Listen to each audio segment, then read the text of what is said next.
Okay, this is Sam from TikTok. So there's a car for $7,000. I want to sell my car worth 12. Can you explain that? Um, well, who are you selling your car to? It's if you say it's worth 12, then all right. We only get offers to find out what our car is worth. We don't use algorithm sites because that's worthless. An algorithm site is a site like Kelly's Blue Book. You punch in your year, make, model, and in 3 seconds it tells you your vehicle's worth $12,000. Right now, we have companies that bid against each other. And what you want to do is you want to go on your computer, go to CarMax.com, go to Driveway.com, go to Carvana.com, go to AutoNation.com, go to Kelly's Blue Book Instant Cash Offer.com, and go to Car Gurus. All of them will connect you to somebody or some major buyer who pays cash for cars immediately. Literally, quick inspection, drop your check, and you're on to you literally, it's that simple. We are no longer at the mercy of private owners who are going to come by and look at our car and no one buy it and talk us down. There are extremely competitive buyers in the market that I've been telling people about since 2021 when we were cashing out. I was big on telling you guys during 2021 to 2023, during that whole pandemic run, cash out now, because the values of those vehicles will never see them again. So there are some people who cashed out, but that was also the beginning of showing people that you can sell to what is called institutional car buyers. And that is what stopped people from trading their cars. There are people who have learned from me, and maybe other people have mentioned this, that will never trade a car again because you're not getting the money that it's worth. So you go to those 6 companies, Sam, it should take you no more than 20 minutes. They're going to give you their best cash offers. And then you can sell to them and you can go buy something else. But what I want you to get in the habit of doing, everybody, is separating your transactions. What does that mean? Who you sell your car to is different than who you buy a car from. And you need to maximize each transaction. And you're never going to do that mixing all your transactions together, which is what most people do. They go into a dealer and they say, hey, I want to buy a car from you, and I want to trade my car into you, and I need a loan. 3 transactions. We don't do that. We separate them and we bid each one out using online tools. And that's how we get the prices we get. And that's how we pay less than everyone else.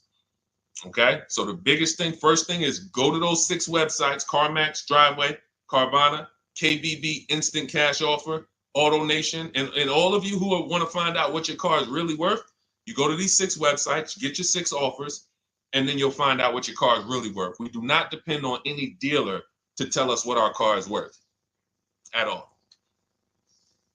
Okay? Shoot the next question up, Dolan. And you guys can continue to type your questions. We're bringing them in from all platforms. This is Terrell Taylor. By the way, everything that I'm talking to you guys about is out of my new digital book. It's called Cars from Home, 7 Steps to Saving Time, Money, and Avoiding Dealerships. Some of you may have it. If you have it, shout out to those who have it, and shout out to those who've used it to actually pay less than everyone else. And make sure I want you to be like Tiffany. Send me your deals. Send me your deals. When you get your cars, I want you to actually send me the results. Look, this is, oh no, that's not Tiffany. That's someone else who used the book. Look, used the book, got $175 a month less than her first quotes before she used the book. So send me, but you can get a copy of this book immediately for 75% off. It's normally $97. Go to my TikTok bio. You won't leave the broadcast, and you can have the entire blueprint. If you don't want to try to remember everything I'll be teaching you over the next hour, you can have the blueprint. You won't pay the 75. You'll get the 75% off. And we also have a comment pinned in the comment section for you guys on YouTube and on Facebook, and on Instagram. You go to my bio. So anyway, go get it, because it's only for 30 minutes. After the timer goes off, it's $97. It's still worth every penny. You can Google it. 5-star book. You can see all the people who rated it, all the people who's using it. This isn't a test. to do, but I want you to get it at 75% off. It's better to pay $24 than $97. Okay, Terrell Taylor. So you said, Terrell Taylor on YouTube said, I have $35,000 to $40,000 to buy a truck with. Should I buy a used or a late model new, 2022 to 24? So whenever we're considering a late model used car, this is a model like Terrell said that is 1 to 2 years old. Let me tell you why I don't like shopping for those first. I like to shop for a new price first. Whenever you are buying 1 or 2 year old used vehicles, you have to realize something. How do dealers get used cars? Trade, or they get them off lease, they buy them. When you have not waited 3 years, you're not going to see a lot of used vehicles in that option because most people don't buy a vehicle and then trade it in 2 years. So you're not going to see a lot of 1 and 2 year old used vehicles. I don't like that because when there's not a lot of a vehicle, the people who have that vehicle get to set very high prices that we have nothing to compare it to. And that's a recipe for losing and overpaying.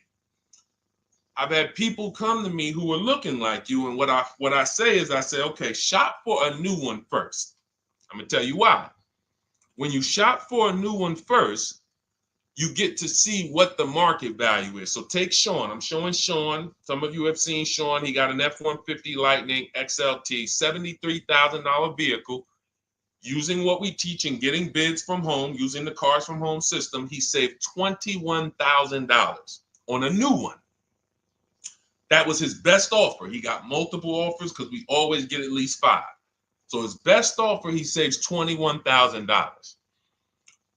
If he had gone to look for a 1 or 2 year old one of this, he would have never known that the new ones he can save $20,000 off of if he shops right. Now, some vehicles, it might be $7,000 off, $10,000 off, $5,000 off. The point is, until you know what the new market is for a vehicle, you can't shop a 1 or 2 year old one. Because what happens if you shop a 1 year old version of what Sean got and he goes and he pays, he pays 65 for it because he thinks, or let's say 60. Let's say 60. A brand new one, 73. Someone else is charging 60. All right, it's 2 years old. Let me get that one. Not 15 grand off. Problem is, he just overpaid for a vehicle because he could have got a new one for less than he got that 1 or 2 year old one. That's why the recent shoppers, anytime you guys are shopping 1 or 2 year old, you have to shop new first to find out what the market is. Now, in my book, I have my strategies for shopping new online and shopping pre-owned. It's totally different. Pre-owned, you want to go to all the marketplaces. If a vehicle's not on a marketplace, y'all, don't shop. Don't look at it. What does that mean? You ever walk into a used car dealer and you see a used car, but there's no price on it? Type a $ if you've ever experienced this. If you've ever looked at a deal, you've been in a dealership, you see they have a used car, there's no price on it. Type a $ if you've experienced that. Okay, I see you, Terrell. Okay, perfect. I see you, Don Dickey. Okay, perfect. All right, we have enough people. All right, Makeover Forever Studios. I see you. Okay, Todd May, I see you. So this is a common thing.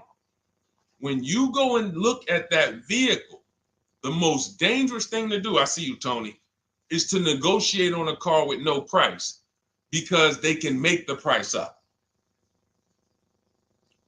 When a car is on a marketplace like cars.com, carfax.com, carguru.com, carvana.com, carmax.com, these are all the marketplaces we shop for used cars at once. It's like a big round robin for us.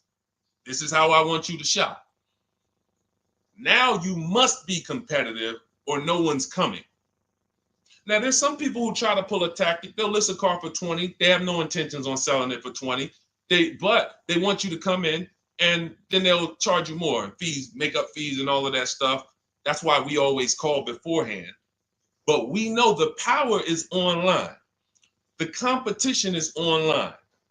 So when you're looking, Terrell, you're either deciding, all right, I'm either going to look for a new vehicle, find out what the market price is for the vehicle I'm looking for and how much I can save. What's my best offer? You need to get at least 5 offers. I'm telling you, it's going to be big differences.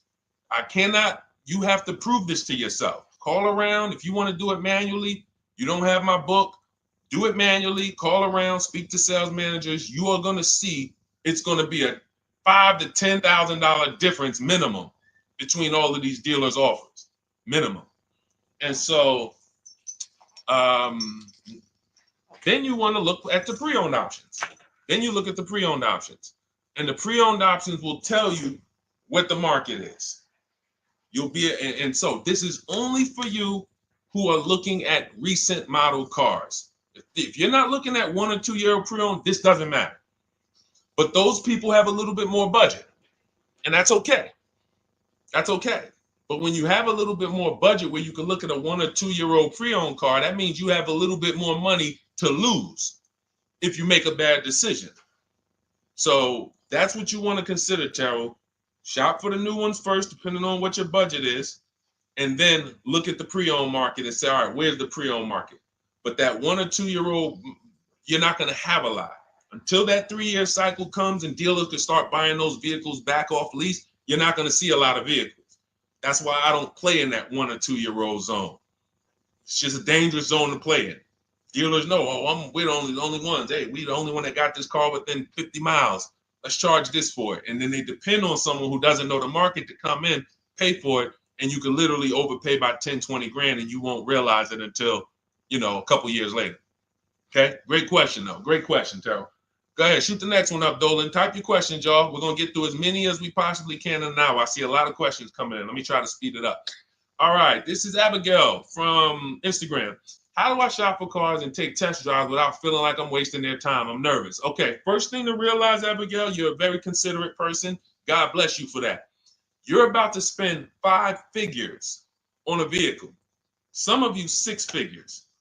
I love the courtesy, but we are the prize. When you're shopping the way I want you to shop, some of you, this is your first time here. You don't even know, hey, who is this guy talking? I spent 14 years in the car business. 5 years with Mercedes, 5 years General Motors. I've been helping people buy cars and get below market deals since 2019, education-wise. I love it, but you deserve the experience. If you were walking into the mall to spend 15 grand, let's just call it 15 grand. How would you want to be treated? Like royalty, right? Right? So, but I'm going to answer your question, but I need your mindset. A lot of what we're discussing is going to be the right mindset. You are the prize. That's why I don't want you going to dealers begging for discounts anymore. I want you sitting at home making dealers bid. This is how we do test drives on new cars and leases. New cars and leases. This is how we do test drives. I have it in my book because it's that serious. You're either going to have a great test drive or you're going to have a horrible test drive experience. We call and we ask the dealer, who's the most experienced person there? Who does everybody like? Who's the person that, has been there for a long time, just has a great reputation? Oh, that's John. John is just, he's been here 20 years. Everybody loves him. Okay, can I speak to John? Hey, John, my name's Deshone. I'm interested in the Honda Pilot. I just like to test drive it. I'm in the process of deciding what I want. And, do you have this particular model? You have one there that I could test drive? John, because we asked for the best person, we're typically going to get somebody who is not going to lie, usually. Not a guarantee, but taking these steps, I know these guys. I've been in this dealership. I know most dealerships have one person there who has a good reputation and who cares about that reputation. If you're enjoying this content, hit the like button, y'all. And Keith, y'all killing the likes on TikTok. Shout out to everybody who's hitting the likes on TikTok, to double tapping the screen. Appreciate y'all. And shout out to everybody who hits the like button. When we get there, we meet with John. We test drive. John, thank you so much. Can I have your card? I'll leave you my information. And if this is the vehicle I want, I'll be in touch with you. Perfect. Oh, Deshone, we don't sit down? We don't think, no, we never sit down. I'm telling you that there are things you must unlearn about the shopping process if you're going to win. And what does winning look like? Getting the most money off in the least amount of time. There's no leverage that you have when you sit down and try to negotiate with a car salesman. Every single dealer around you that wants to compete for your business, you can't talk to them while you're sitting in one dealer talking to a car salesman. That's why we don't do it. We get a card. Thank you so much. Listen, if this is the one for me, I'm going to give you a call. Simple. Pressure's off. There's no pressure in our system. You can't pressure us. That's what I want you doing. New cars, leases, that's how you test drive. 20 minutes, you're in and out. And I'm a car salesman at heart because that's what I am by profession. I would never develop a system that would allow you to waste car salesmen's time. I just wouldn't do it. I developed a system that when our people go get cars, look at Ansley. When our people go get cars, Ansley just got his lease, 1% lease, $58,000 Infiniti. Look, started the process Saturday, accept the deal Monday, all by email. $58,000 car, he's paying $554 a month, no down payment. We have tons of these. None of these people spent, look at Jared, lease like a boss, $569 a month down to $520, Volkswagen Tiguan, no money out of pocket. Let's go to a purchase. Pierre, pre-owned car purchase, got his 2022 Mazda, got a 20% discount off the original MSRP. This is 30 minutes. We are not spending more than 30 minutes in dealerships. Who doesn't want to spend more time in dealerships? Type me if you're like Deshone. I don't want to be in dealerships that long. You thought you had to be in dealers to save the big money, right? You thought you had to be in dealers to save the big money. I'm showing you as someone who pays less than everyone and who teaches people to pay less than everyone. Look, Kimberly, $20,000 off a Maserati, shopping from home. Because when you can talk to more people at once, the discounts fly off. And you see that all these dealers want to compete. So what you want to do, the best thing you can do to not waste people's time, Abigail, is to shop from home the right way. Because when you shop from home the right way, you realize it's only a few things you need to be in the dealership for. That's your test drive. I just told you how to set it up. With used cars, we do it at the end. But we're only there for a second. In fact, when you go to pick up your car, they're going to tell you, thank you. This was one of the most easiest deals I ever made in my life. Because you came in, you emailed us, you knew what you wanted, you gave us the information we needed, we made you an offer, you knew what you were decisive. We have all these scripts. By the way, in my book, I have all the email scripts. You don't have to even think about what you're going to say. It's literally copy and paste, copy and paste, copy and paste, copy and paste when we're shopping for new cars and leases. With used cars, before I go to the next question, I want to hit on the used car process. Used cars, we must test drive at the end. We can't test drive used cars over here and then go and buy another used car over here. So what we do when we narrow our choices down on all these marketplaces to our top 5 favorite vehicles, we need to verify that there's no bogus fees.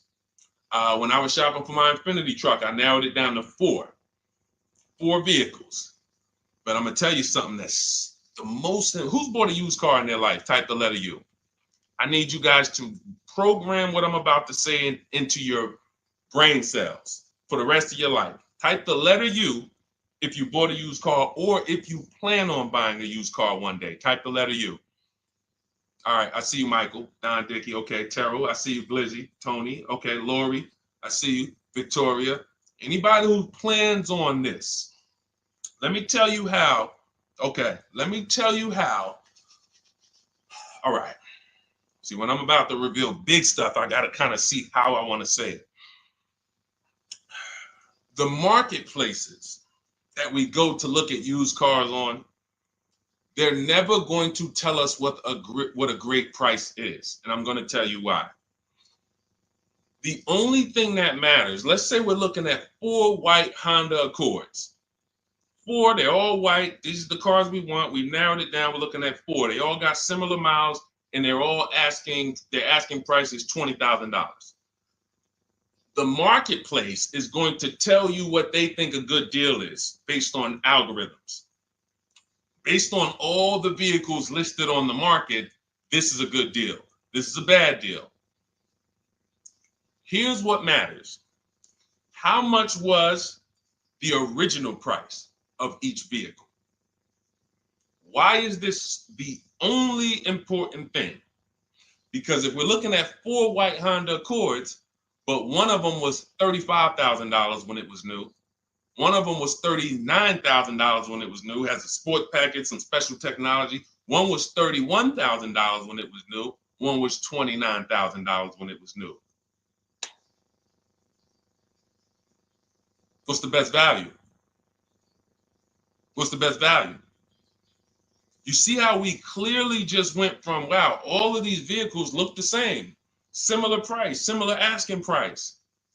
But once we found out, wait a minute, this one right here was $38,000 new.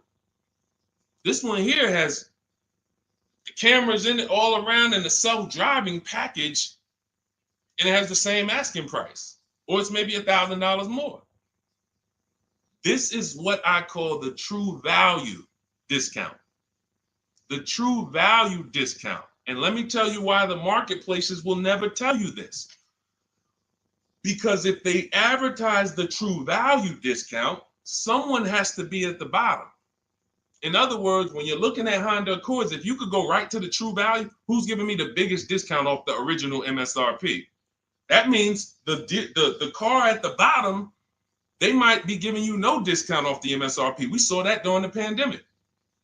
It was people selling, who remembers people selling Toyota Camrys, 3-year-old Toyota Camrys for the same price as they were when they were new? There was some deal, everyone wasn't. I know a couple dealers, I know a couple general managers who run dealerships who are ethical. And they said, look, I don't care what the market does. I can't sell a used vehicle for the same price it was when it was new. I'm not doing that. Because when that customer comes back in 3 years to deal with me, I'm going to have to help them again. And if I bury them in their car, then I'm not going to be able to help them. But there were plenty of people who was. The true value discount is all that matters, which means we have to know what the car was new. We have to find the Maroni label. We have to go on the Carfax. We have to go to where the window sticker is and get the original price. And then we'll clearly see, oh, that's the best used car. And no one else shops like that. No one else shops like that. If y'all get that, type dollar signs. If you get that, what I just said, type dollar signs. That is what is important, not what they tell you is a good deal. So going back to me, when I got my Infiniti truck, 4 vehicles, all in a similar price range, all white. They were between $1,800 difference from each other, similar miles. But once I found out that one was 46,000 new, one was 48,000 new, one was 52,000, and the one I ended up getting was 54,000. That separated it. The one that was 54,000 new, they were giving me a 42% discount asking price. These are things that help you cut through the mess, the smoke and mirrors of the car business. In order for you to win and pay less than everyone else, you have to cut through the smoke and mirrors. That's what I'm great at showing you because I was in the business. So these are the things that, again, if you say, Deshone, I need the whole blueprint. I need to give me the step-by-step. I'm leasing, used cars, high mileage, new cars. Give it to me step-by-step. That is my new digital book. It's called Cars from Home, 7 Steps to Saving Time, Money, and Avoiding Dealerships. It'll be in your inbox in literally 5 minutes, and you get yours for 75% off. Support yourself and support your family by getting your copy. Go to my YouTube comments. We have a link right there pinned for you guys. We have a link in the Facebook comments. Get your book for 75% off for the next 30 minutes. You'll see a timer on the page. Now, if you're on TikTok, click that picture of me and go to that link in my TikTok bio and click the one that says 75% off to activate the 75% off link. Get your book so that you never have to wonder about this. Now, we're going to continue, but I just know as we answer more questions, some of you are going to forget that. What we just went over in the last 10 minutes, this next question, you're going to forget all of that. All right? Now, Dennis Gamister from Instagram, on a lease agreement, does the deal use the MSRP or the discounted price? So when we're shopping for leases, this is what we do. We get all our offers this is how we construct our offers.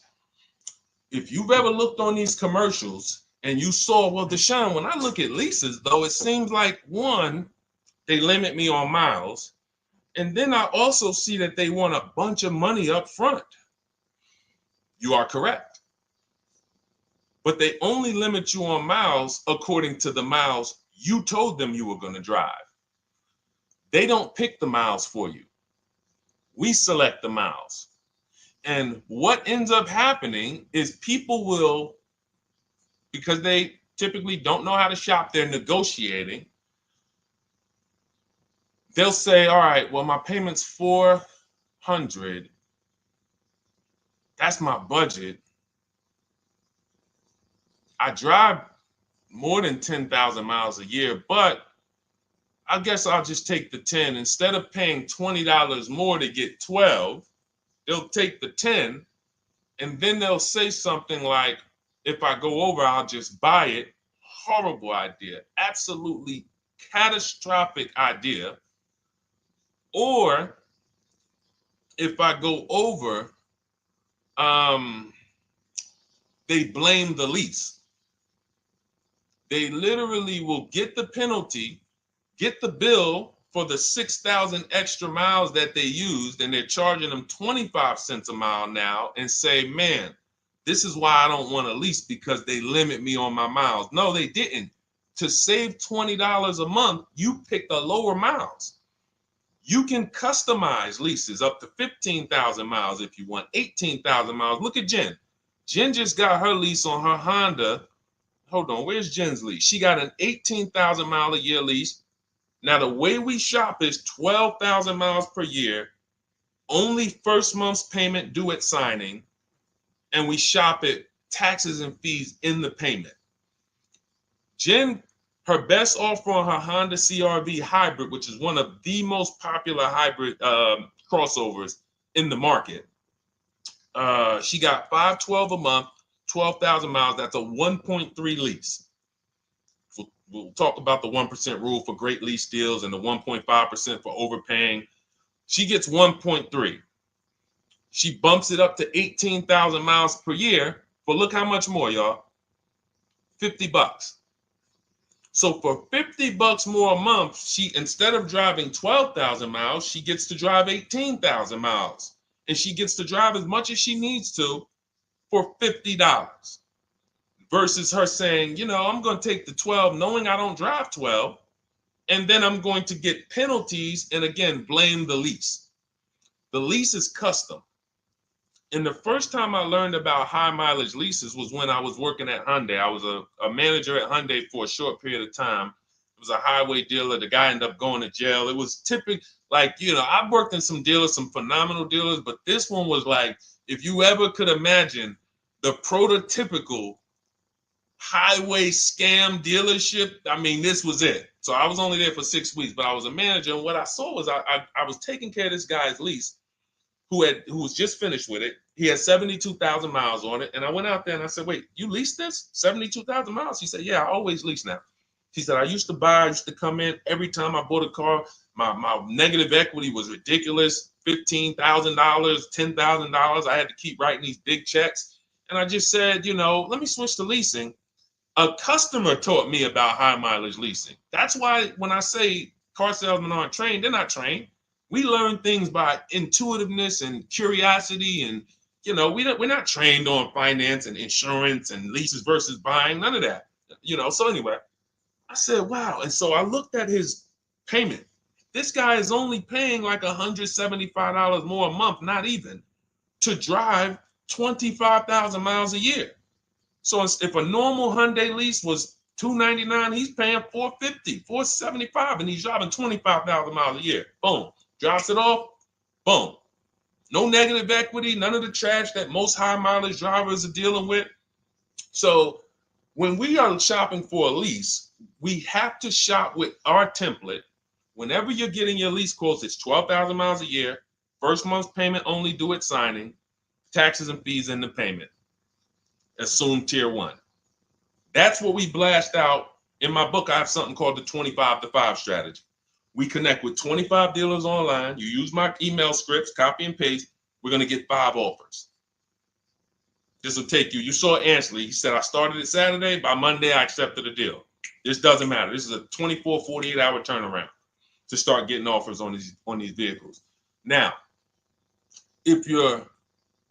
once we're looking at offers, we take the MSRP. We take the monthly payment. We divide it into the MSRP. So let's just say we're shopping for a vehicle. It's $40,000. One of our offers is $400 a month. $400 a month.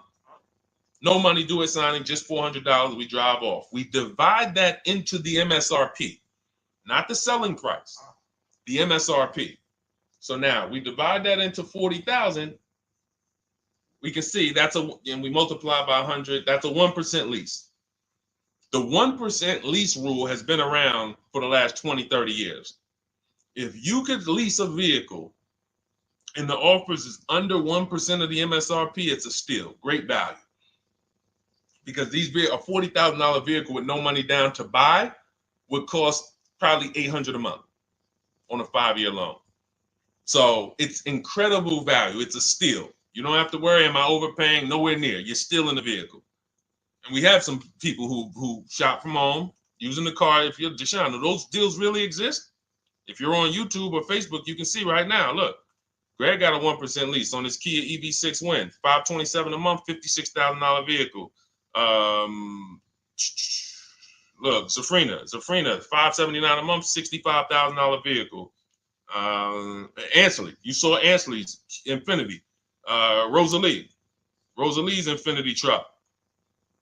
Right here. Look, it's paying $592 a month, $59,000 vehicle. 1% lease deals are out here when you know how to shop. Now, that's a steal. That doesn't mean that's the best. That doesn't mean, if I can't get a 1% deal. In order to get a 1% deal, you have to not just shop. You need major support from the manufacturer. The lease program has to be good. The rebates have to be good. The residual value have to be good. The money factor, which is the interest rate, have to be good. There's a lease program that no dealer can control. So when we get these offers, that's how we're judging them. Divide the monthly payment into the MSRP. In my book, I have a calculator that I created where we put all our offers into it, and then it spits out what we call counter offers. So we get 5 offers, 7 offers. We put them all into this calculator I created. Again, this is the best $24. If you get there for $24 before that 30-minute timer and you get your copy, it'll be the best $24 you ever spent. I hold myself accountable to that. You can Google the book and read the reviews. There's software that we created that that's how you're judging your leases. You're looking and you're comparing to the 1% rule. Now, when you get to 1.5%, we can't make those deals. We're paying too much for a vehicle that we're giving back. We have to see, there was no indicator before I created the 1.5% rule. As much as I love educating people on leases, the only people who should be leasing is if you're not keeping your cars 8 years. All of you long-term people who you keep your cars more than 8 years, don't think about leasing at all. You should be shopping for below market purchases. But if you're not keeping your cars 8 years, you're losing thousands of dollars not leasing cars. Depreciation is where you lose. Resale value is where you lose. So the 1% rule is what our anchor is, but 1.2 is great value. 1.3, great value. 1.4, good value. 1.5, good value. Anything over 1.5, now we're paying too much for a vehicle that we're giving back. So that's how we're judging. That's how we're judging and comparing our lease offers. And with the calculators that are in my book, you can literally do this in seconds. This stuff, these mathematical things that used to be complex, even hard for me to explain, when you're using the stuff in my book and you're seeing, wait, There's calculators I can do this. Boom, boom. Why don't these calculators exist on Google? Because anything that makes dealers compete, they're not going to make for you. They'll make stuff for you that allows you to see more and do this and make it easier and faster and connect to get a loan quick. But competition, any tools that create competition, they're not going to make those for you, because that's where the real money comes off when you make dealers compete. Okay, so you want your copy of Cars from Home, 7 Steps to Saving Time, Money, and Avoiding Dealerships. Click the picture of me on Instagram or TikTok. It's going to take you to my bio. You won't leave the broadcast. Click that link and then click the button that activates the 75% off, and you'll have 30 minutes. Once the timer goes to 0, the $97 price is what you have to pay if you want it. It's up to you, but $24 is much better than $97. $97 is still a great price. I have no doubt that you guys would write me, especially the more you use this. 1, 2 cars, 3 cars. You get 1 lease this year, a used car next year, a new car in about 4 years. And Deshone, what about when websites change? What about, this is an online system. Websites go out of business. Vroom went out of business. They were in my book. We used to get bids from them to sell cars to them. When we were shopping for used cars, they were in my multiple marketplace strategy. They went out of business. I went right into the master file, updated the 9,000 people that had a book. It was probably like 2,000, 3,000 at that particular time. And the next time people opened the book file, there was no room. That's why the book is digital. That's one of the reasons. You'll see the other reasons is I have scripts that I link you to. I have PDFs I link you to. Videos I link you to. I couldn't do this with a real physical book. So again, in the YouTube comments, in the Facebook comments, we have a link for you guys to get your book at 75% off for 30 minutes and use it. All right, Dolan, shoot the next one then, brother. Let's go. How old of a used car should a person buy? That's based on budget. I like to start with, when we open those marketplaces, Tony, you want to start with the most recent cars. The first thing you're doing when you open up the marketplaces, y'all, first of all, we're creating accounts. Out of all those marketplaces I named, 6 or 7 of them, we use 8. We use eBay Motors, we use Carfax.com, we use Cars.com, Autotrader.com, CarGurus.com, Carvana, CarMax, Driveway, and that's 8. 7 of those, or 6, allow us to create an account. Why is it important to create an account? So that every single new car that matches our criteria, as soon as it's listed, we get a notification. The people who have that notification on, most of them don't know how to assess the market like I'm showing you. So even if they get a notification that the car was just posted, they're not going to have the information to take advantage of it. They're going to hesitate. What we do is, the first thing we do after we create our account is we're now assessing the market. Where's the low prices? Where's the high prices? And I'll usually go 3 years back, sometimes 4 years back, and let's assess the market.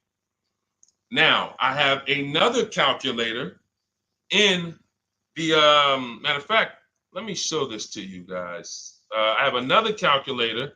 It's called the Perfect Budget Calculator. The Perfect Budget Calculator. What this does, you guys can't see this on YouTube, but you can see it on you can't see this on TikTok. But if you go over to YouTube, Facebook, or Instagram, you'll be able to see what I'm sharing right now. Now, what often happens is, let me share this. Hang on. Boom. Okay. So now what often happens is, a lot of you will say, I could put down $2,000, but, if I don't have to, then I won't. Or, if you get a car and you pay $15,000, if you pay $500 a month for 5 years, that's a lower price you paid than paying $500 a month for 6 years. So ways to manipulate our budget is to shop within our budget for a shorter loan. This is all stuff where I said, okay, people don't know they need to be doing this. So let's make a tool that does it for them. And this is, you get access to this when you get your copy of Cars from Home, my book. So let's say we do something called an equity assessment. Everybody who has a car, remember I was mentioning a little while ago, we go to these websites, Driveway, Room, or all these, and we find out what our car is worth. Let's say you're like, man, okay, if I sell my car to CarMax, I'm actually going to have $3,200 of equity. All right, so when I sell, I'm going to put that into my budget. All right, now max, my down payment, max I could comfortably do is $1,500. That's max. Now, we use the average interest rate, and in my book, I give you a link to see what the average interest rate is at the particular time you're going to be shopping. Let's just say it's 6.9. Now, we enter a comfortable monthly payment. Let's say you're like, all right, I don't want to go any more than $425 a month for 6 years. That's my max. You enter your state so we can pull the taxes and we can pull the fees. New Jersey, calculate budget goals. Now it's going to ask you a comfortable monthly payment on a 5-year loan. You might say, all right, same thing. I still don't want to go over 425 no matter what. Perfect. What this does is create multiple goals. And it creates multiple goals. It creates a starting point. Now, if you find a car at this price, $18,776 or less, you can do a 5-year loan, use none of your equity, so this will go in your bank, and use none of your down payment. Now, next goal may be, okay, $22,000 or less. 6-year loan, no equity, no down payment. So the first two goals are no money down goals. If I find a car anywhere in these price ranges, I can do these deals, no money down. Now, this is one where I use my equity, but no down payment. Goal number 4, I use my equity for a 6-year loan, no down payment. Now, goal number 5. Now you can see the price of the car is getting higher. Use equity, use my use equity and down payment, but it's 5-year loan. And then here is your max budget. Your max budget, which is fine. There's nothing wrong with if you find a vehicle that, once you use this and you find the best price vehicle, as long as you are under this number, you are fine. The problem is when you go over that number. The problem is when you go over budget. All of these goals are your budget. So when I got my Infiniti truck, I got my goal out. It was my fourth goal. Now, this is how you make sure when you go out to shop, and look at the top. What does it say? You select your state determines the sales tax, will factor it in, give you precise figures. Now, you'll notice, what about the fees, Deshone? Don't all these cars charge fees? We've already factored in the taxes, and we've added $1,000 for fees. What is $1,000? The documentation fee and the motor vehicle fees.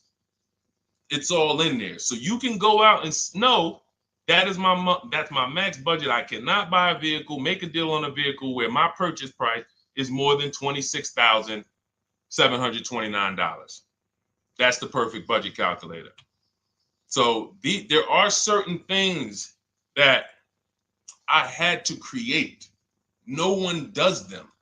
Everything that I was referring you guys to, all the websites, I was doing this, and there was some things where I couldn't refer you to anything because it doesn't exist. We had to build it.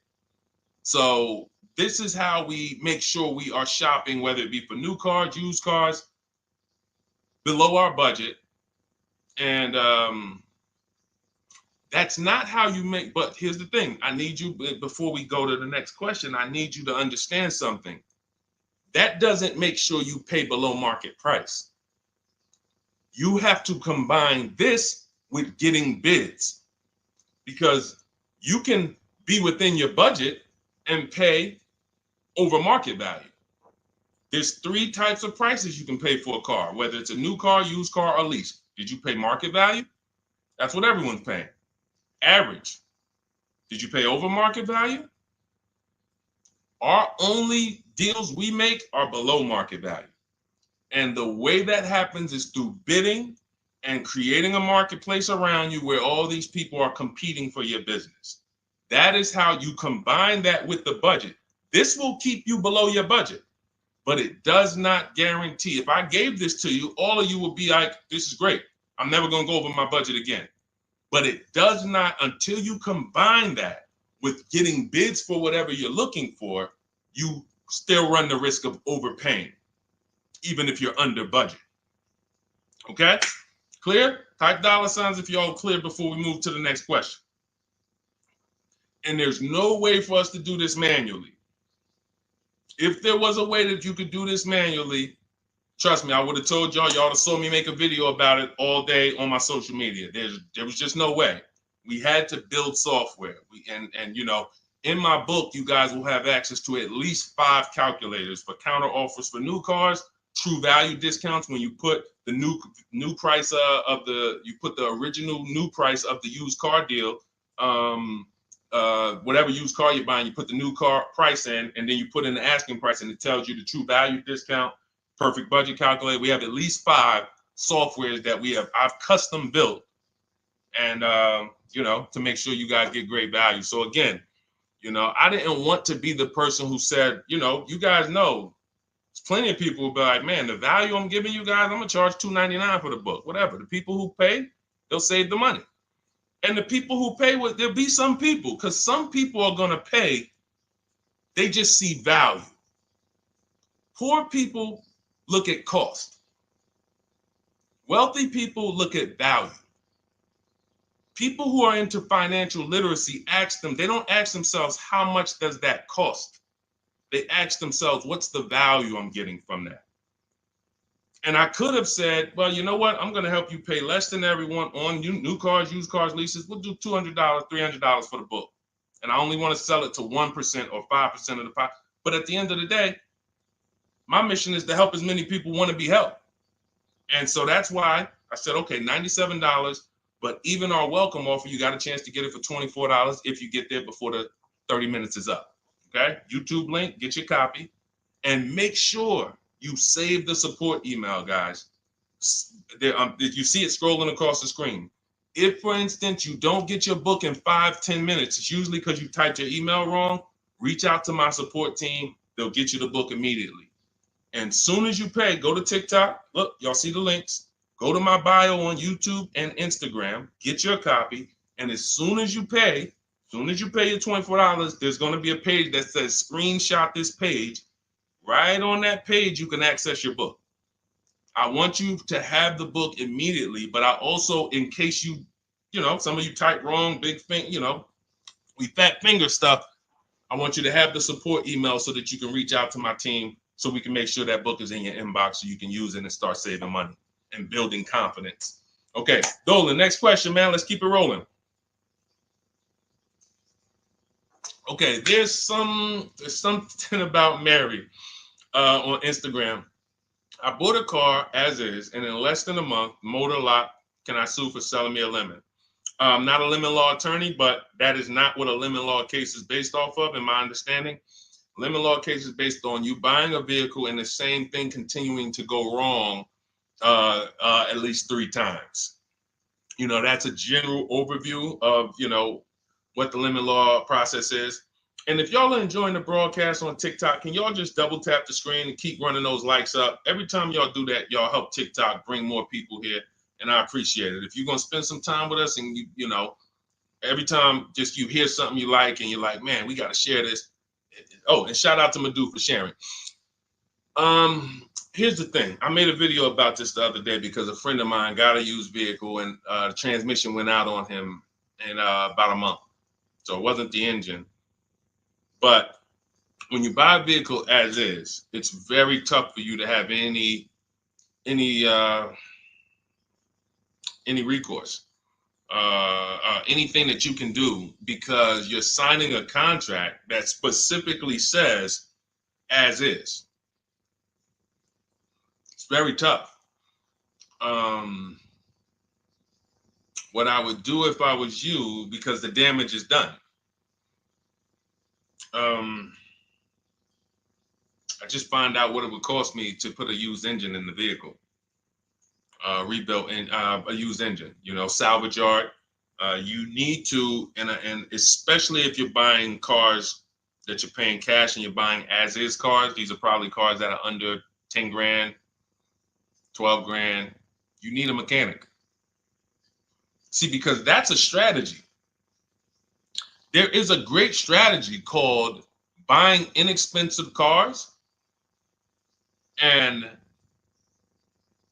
having a local mechanic so you could do what's right. Oftentimes you could drive those cars for a year or two and sometimes sell them for what you got for them because you've outlived the depreciation. Those cars are not depreciating as much unless you overpay for them. If you overpay for it, then it's going to drop because you overpaid for it. But if you pay a great price on some of these vehicles, you can oftentimes win with this, but it requires skills. One of the skills is, how do I avoid engine issues, transmission issues? So a couple things for those of you who may be going this route, you need to narrow your search down thoroughly based on title history, service records, accident history. That oftentimes you'll see, if I typed in right now 2018 Subaru Outback longevity. That's one of the things we do. It's in the 4th step of my book. Before we get prices on anything, we do a quick 5-minute search to make sure these aren't bad cars. There are bad cars out there, but there's data that shows us. If I type that in, it'll tell, okay, these vehicles are known for lasting 100,000 to 300,000 miles, depending on how they're maintained. That means you could have a quality vehicle, but if it wasn't maintained correctly by the first owner or owners, it's going to break down. The life cycle is cut short. These are preventable mistakes by simply checking Google. Now, we narrow these things down based on title history, service records, accident history. Once we do that, I don't mind buying a 10-year-old. I bought a car that was it's my around the city car. I drive it probably 200 miles a month. I bought it from a owner in South Orange. He was a 98-year-old man. He's had it for 10 years and he knew everything about it. He leased it for 3 years, then he bought it. So he's really had the car for its entire life cycle. That's what you want because you're able to look and see the service records. I don't mind. We have to take the risk off of ourselves, and the risk off of ourselves with used cars to prevent ourselves from buying these used cars that are breaking down on people and they're always in the shop and, they're dying on the road and you got to keep the tow truck on speed dial. It's simply a matter of checking to see the reliability records of the car, which is easily accessible on Google, the way I just said, and then making sure the one we get was actually maintained correctly. And that's going to give us the best chance of having a great experience. These are the steps we must take. But in your particular case, there's probably, I don't think you have a case. You can certainly reach out to a lemon law attorney. I don't think you have a case at all. I think because it's buyer beware with cars. It's buyer beware. That means it's on you. If something goes wrong, it's on you. And so what I would do is I would find a local mechanic that I trust, that everyone loves in the neighborhood, and I've been there for 10 years, 20 years. And I would say, listen, can you find out what it would cost me to put another engine in this vehicle? My father did this on his GMC Envoy about 6 years ago. It was a 2008 Envoy. The engine went out on him. He put a new engine in the vehicle. One of the best $2,000 he ever spent, $2,000 or $2,500, whatever it cost him. They put a new engine in that vehicle. He still has it. He's about to sell it for about $4,000. He's had that vehicle from 2013. Think about that.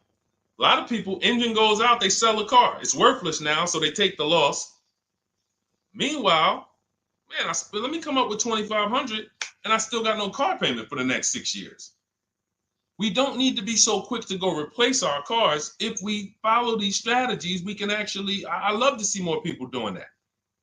Just go fix the car. But don't go to the dealership to fix it when they tell you, hey, the engine's gonna cost $10,000. And what does the dealership say, y'all? When you have these major issues and the dealership tells you the transmission is $7,000 and a new engine is $10,000, what's their suggestion? What's their suggestion when they tell you that? Because they already know you're gonna be like, yo, what the heck? I can't pay all of that. What's their suggestion?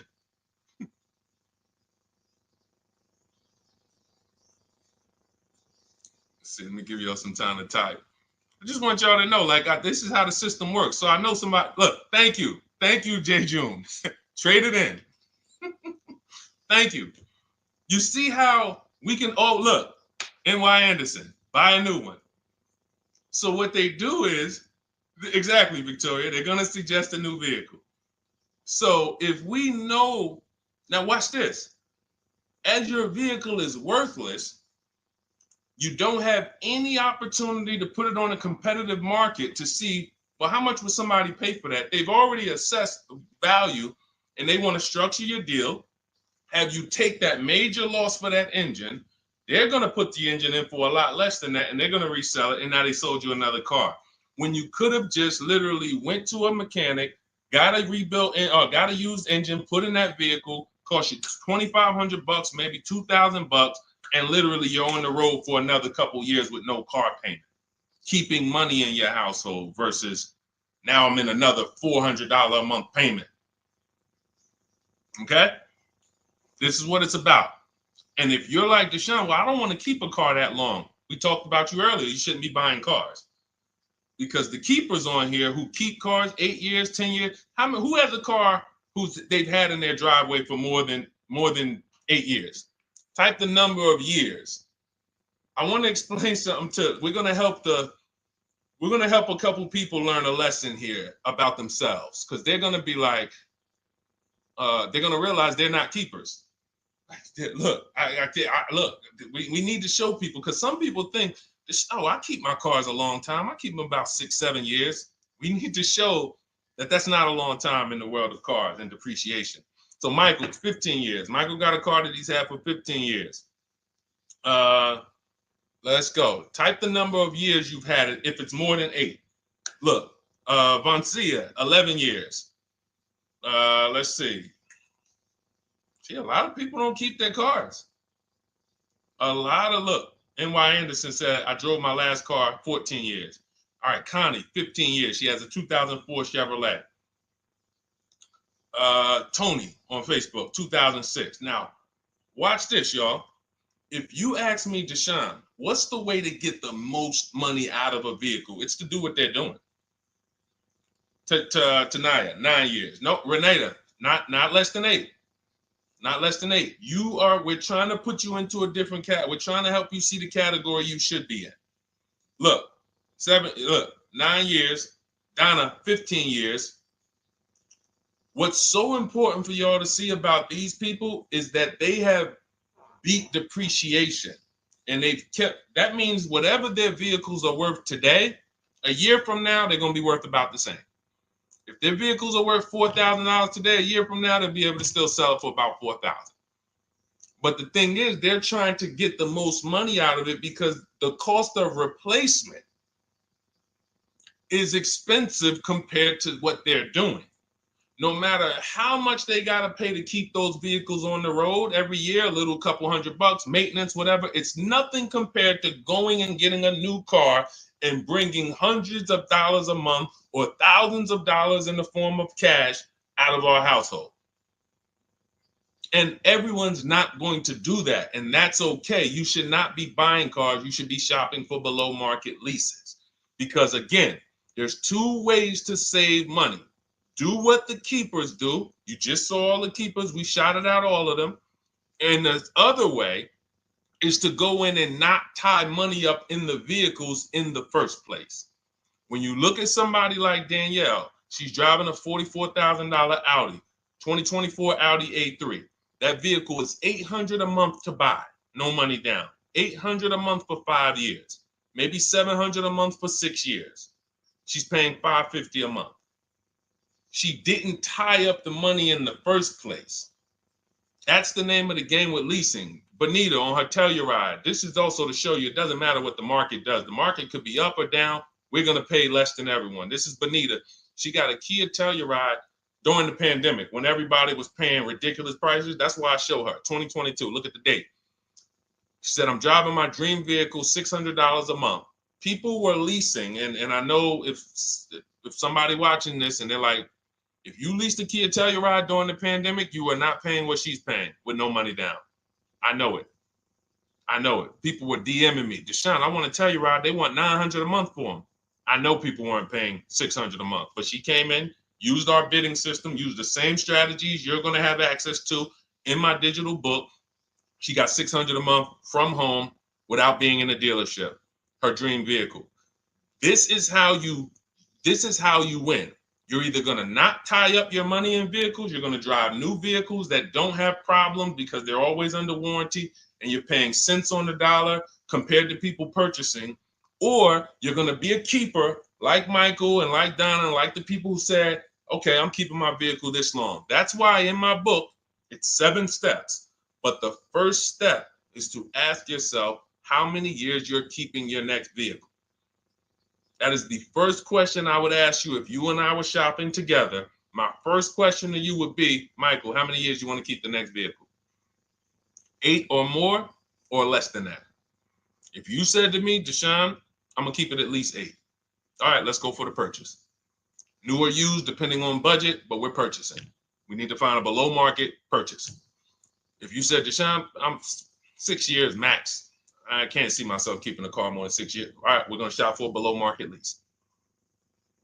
Because the money you're going to spend in a below market lease, when you get these below market lease deals, not commercial leases, not what you see on advertisements. Those are ridiculous prices. We don't pay those prices. None of these people that you see, Greg, Charles on his Palisade, none of these are advertisements. They're thousands less. But when you're putting money in the cars and you're driving brand new cars, this is how it was for me when I was 22.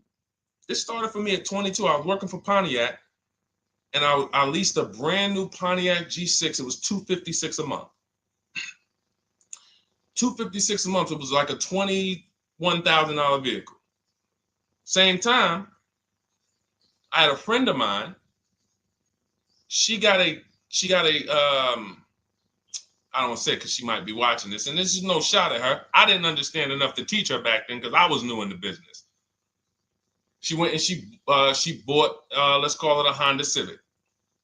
Now my car was bigger because the G6 was a mid-size vehicle. The Honda Civic is a compact vehicle, but she bought it. $20,000 vehicle, 22, whatever it was at the time, paying almost $500 a month. Like that's a $500 payment. That's what it is.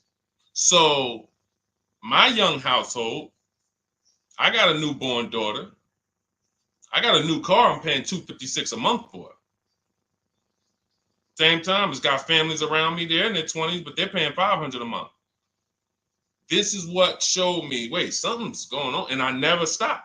I bought a used car at that time, but since I've had 4 Infiniti leases, I've had a Jeep Grand Cherokee lease, and people always think, you must be paying ridiculous money. I see you get new cars every 3 years, but they don't. I'm driving $40,000 cars, $45,000 vehicles. I never paid over $400 a month. Not one of my lease payments was ever. I remember I got this Jeep Grand Cherokee, and it was a $35,000 Jeep Grand Cherokee Laredo, 2018. When I got my offers, the best offer was $330 a month. 12,000 miles per year. And that's what I was driving. If I was driving 15, I would have bumped it up to 15,000 miles per year. I got $330 a month. I went in there and I gave them $330 for that Jeep Grand Cherokee and I drove off. $35,000 vehicle. This is what I'm telling you guys. This is what is called deal structure. If your deal is not on the right foundation, if you buy, but you should have leased, you're overpaying by thousands and thousands of dollars. And you're going to have subpar vehicles with that run out of warranty, and you're going to have the same payment. You're going to have higher payments. I need you out of these two categories. I need you in one of these two categories. I'm either going to keep my vehicle long enough to beat depreciation, 8 years or more, or I'm shopping for a below market lease. I'm not going to be stuck in the middle no more, buying vehicles and then selling them while they still have a loan on them, negative equity and all of this stuff. This is paramount. Okay, the buying versus leasing thing. I need most of you to put this to bed today. And I think I'm one of the only people that goes into buying versus leasing by the numbers. It's not opinion based. It's not, oh, I think you should lease if you're, depending on the car here, it doesn't matter the car. Doesn't matter the car. You can see Teddy's, let's show Teddy's luxury. Teddy got a BMW. Doesn't matter. He wasn't going to keep it 10 years. Look, goes on a BMW 2024 i4 M50. It's a $73,000 vehicle, $856 a month. $856 a month. Look, he said the dealer's initial offer came in at $937 using the counter offer calculator. Using the counter offer calculator, he counted at $829, $856. If you just jumped on the broadcast, I showed you some of the calculators that I created that are in this book. In my book, there's a reason it's 5-star rated. There's a reason people that you can go read what your peers say about that book. Get your copy for 75% off. It's in my TikTok bio. Click that picture of me. Click the link. Same thing on Instagram. Go to my bio. Click the link, and you'll see a button that activates the 75% off book. And if you're on YouTube or Facebook, it's in the comments section. 30 minutes only. Get your book so you can have access to all of this. Unless you just have an incredible memory and you can remember everything we talked about over the stream, but none of you can. I know none of you can. That's why, I couldn't even do it. It's just too much. We're talking about used car strategies, new car strategies, lease strategies. You guys, you're not gonna remember all of that. But anyway, let's go. All right, I think we got time for a few more. Go ahead, Dolan, keep it rolling. Make sure you guys screenshot the support page. As soon as you pay for your book, the book is on the thank you page. Remember that. I don't want you, I send you the book 2 ways. As soon as you pay, it says access your link below, open it. You can click it and save it right to your phone or computer right then and there. If you do not save it right then and there, make sure you screenshot the support page or use the support email that's scrolling through the screen. This is not for questions. Do not send me general car questions here. I don't answer questions by email. That is strictly for those of you who have your book and you're like, or you paid for the book and you're like, okay, where is it? It's usually because the email was wrong. That's okay. Hit that support email so that my team could send you the link out so that you can have your book today and start digging into it and using it. Even if you're not shopping right now, you can still map a plan out. Go ahead, Dolan, shoot the next question up.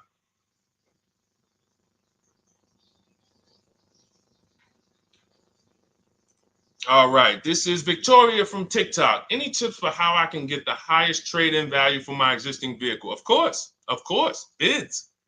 Bids. First of all, you just said a curse word. You may not know, but we don't use that T word here because you're never going to get anything. You're not going to get a max value for anything trading. We are fortunate that we have the opportunity to get bids from cash buyers in the market. And I'm not talking about cash buyers like Facebook Marketplace where a person, it's one of your neighbors from your town coming to look at your car. I'm talking about institutional cash buyers. People who cut a check instantly and, they're doing an inspection. That Jeep Grand Cherokee I sold to CarMax, they were the highest bidder 3 years ago during the pandemic. I'm not going to tell you what I made because those values don't exist anymore. So it just doesn't even make sense. But, those of you who were watching my videos earlier 3 years ago or using my tips, you guys cashed out and made ridiculous money. When corporations were trying to make money on people, we made money too. But CarMax won the bid. I went down there. They did an inspection on the vehicle. They came back. Accounting department came, cut me a check. I walked away with a check. That's it. You don't want to trade. You want to sell. You want to break your not even break your transactions. I need you, Victoria, to realize there are three transactions in a car deal. Who you're going to sell your car to, That's one. Who you're going to buy your car from, that's another. Who you're going to get your loan from, that's the third one. Now, you're not always cash buyers. Deshone, I pay cash. Then you don't need that. Deshone, I don't have a vehicle to replace. Then you don't need that. But how do we make sure we get the highest value or the biggest discount? Bids. Each one, we make the market bid. So what you should do right now, Victoria, this is step 2 in my book. After we decide whether we're going to buy or lease our next vehicle, that's step 1. Then we move to what is called the equity assessment. We need to find out, do we have equity or negative equity? Equity assessment. We call our bank. If we have a loan, we find out what our payoff is. Then we're going to go to carmax.com. I'm going to give you the 6 companies. This is the equity assessment process. We do this for leases too. I don't know if we have time to go into that, but I'm sure there's people on here who didn't know you could sell a lease. Type a question mark if you didn't know. Deshone, what do you mean selling leases? I never heard of that before. Type a question mark if you didn't know you could sell leases. We have an equity assessment process for that too. But what you would do is you go to CarMax, Driveway, Carvana, Kelly's Blue Book Instant Cash Offer. This takes 20 minutes.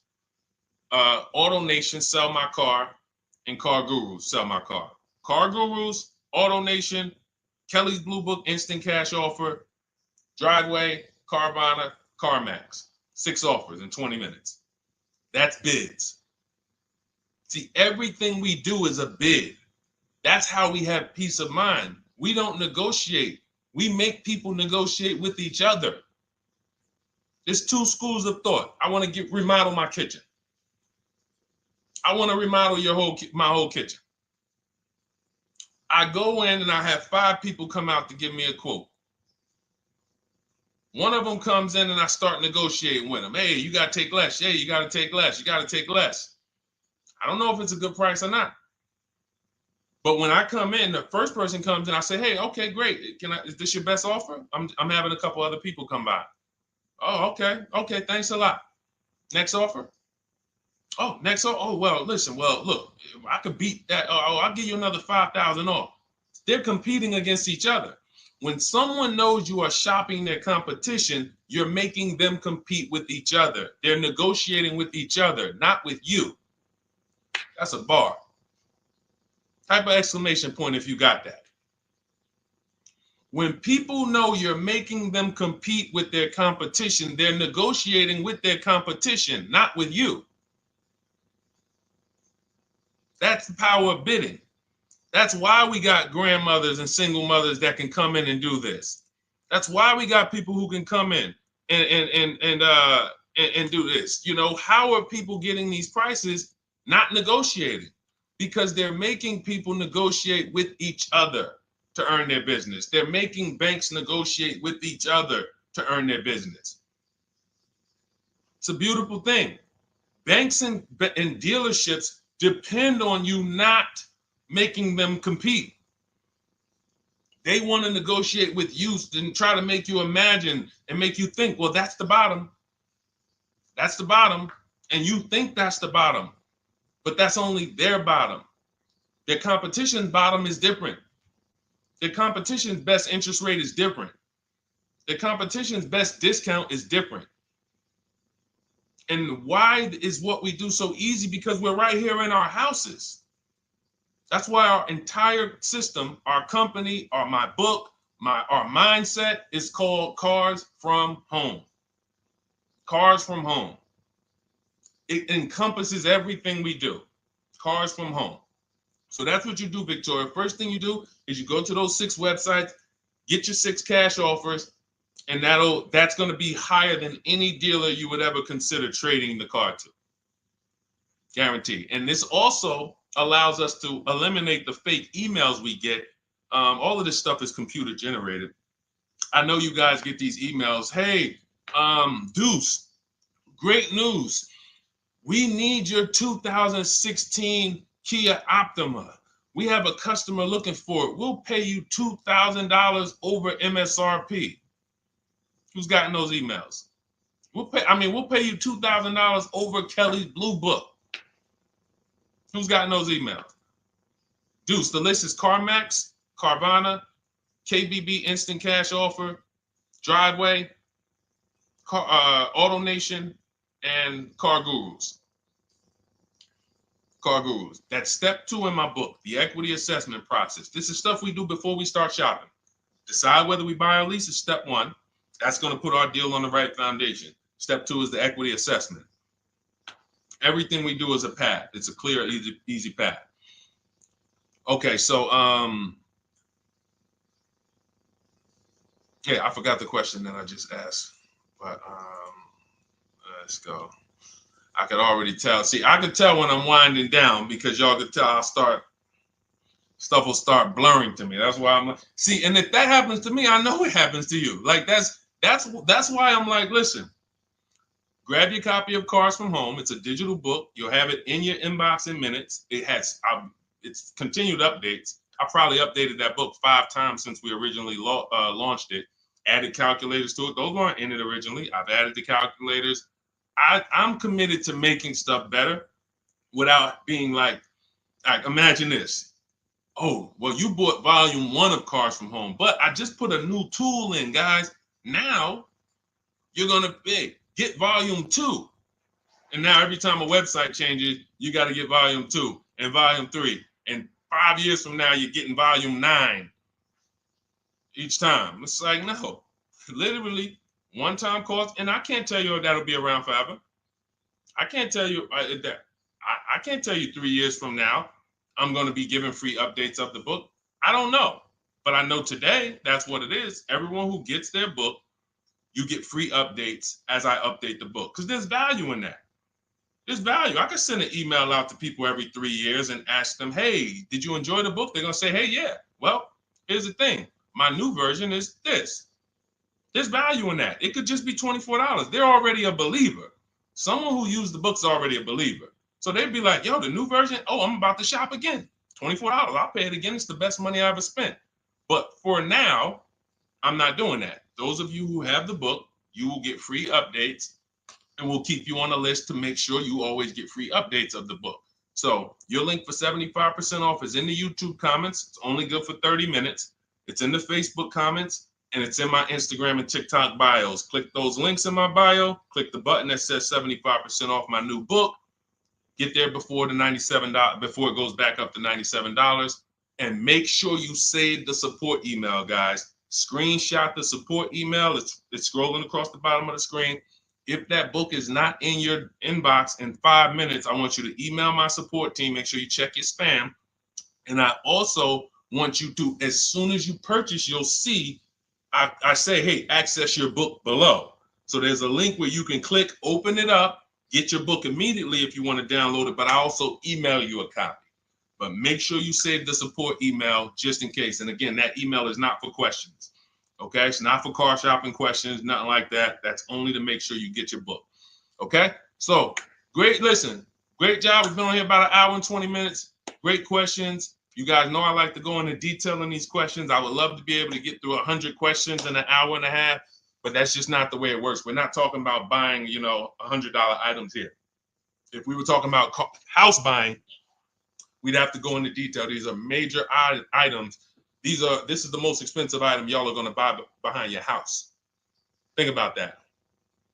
And think about how many people are there to protect you when you buy a house. Think about how many people have licenses. See how that question got asked earlier? Can they sue if it was a house and they did you wrong? Sure. You can go before the real estate commission. People can lose their license. People can lose their ability to practice real estate. If they did something unethical, you can bring them before a court and a judge, and you can have recourse. You can get, justice. Cars, you got nobody. No one's licensed. The person who's helping you buy your car that you're sitting there negotiating with, which I want you to stop, they might have just got that job. And they didn't get that job because they're a finance expert and they're someone who understands how to help you, because they're not going to ever make you compete against. They're never going to put you in a position where you can make them compete. They'll say, hey, let's negotiate. But here's the thing. That person just got a job because, you know how many people walked in a dealership with a good smile and a good personality? 2 weeks later, they're selling cars.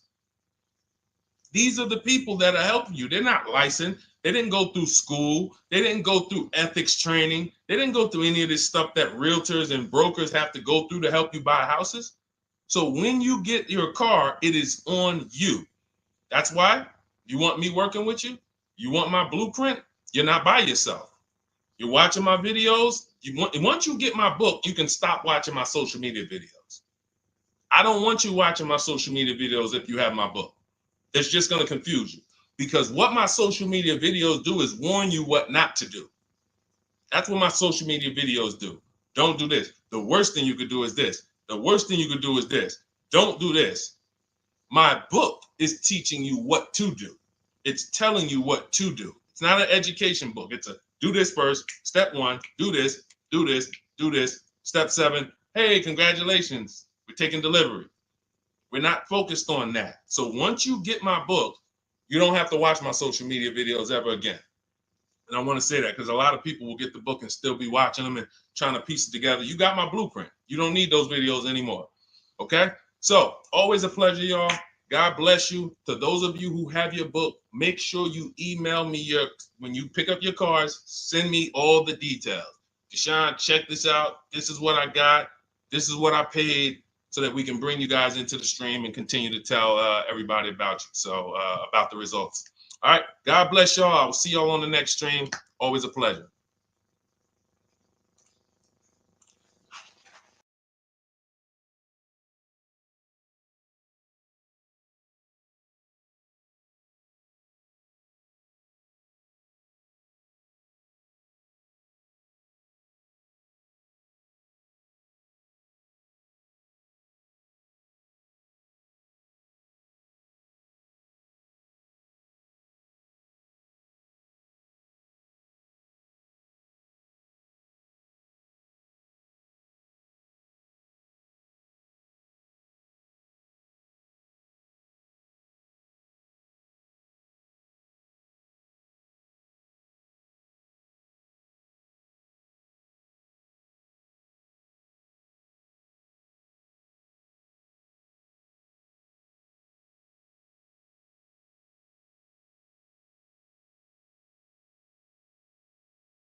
All right, hang on. Welcome to Car Shopping Questions and Answers. We are going to be going deep on all your car shopping questions. No question is off limits.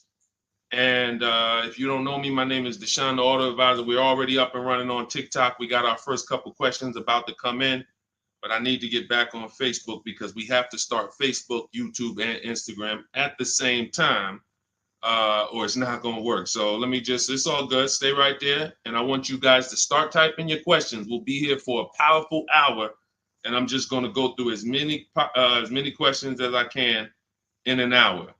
And we're going to be talking inside stuff. I don't hold back. Some of you know who've been on the stream with me.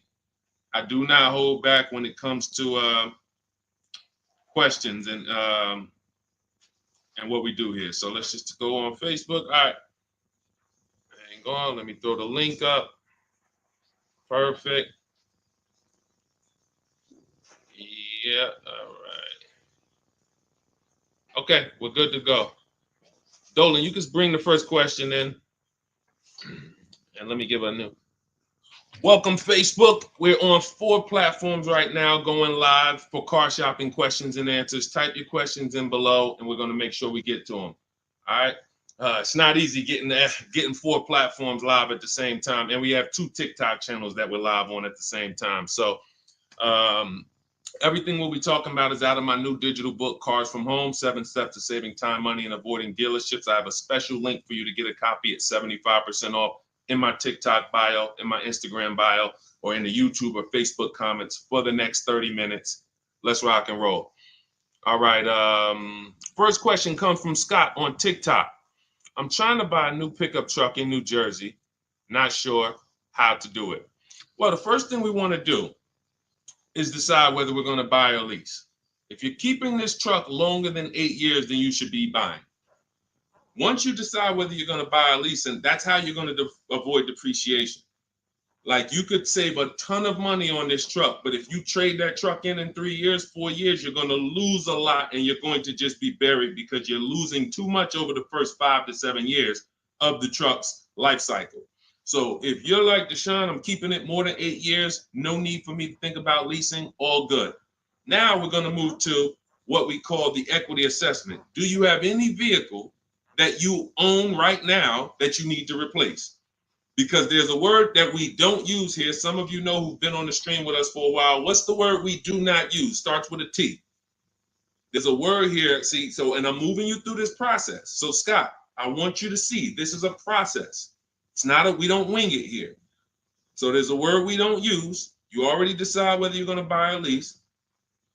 Let's see. Does anybody know? We might have a lot of new people on here today. Thank you, Brenda. Trade in. Brenda got it. We don't trade in vehicles. Because again, when we start talking about getting all the money on our car deals, we got to realize something. We got to get all the money from each transaction. That means the car we have right now, if we don't get the most money for that, we lost money. The loan we may be getting, if we don't get the lowest interest rate, we lost money.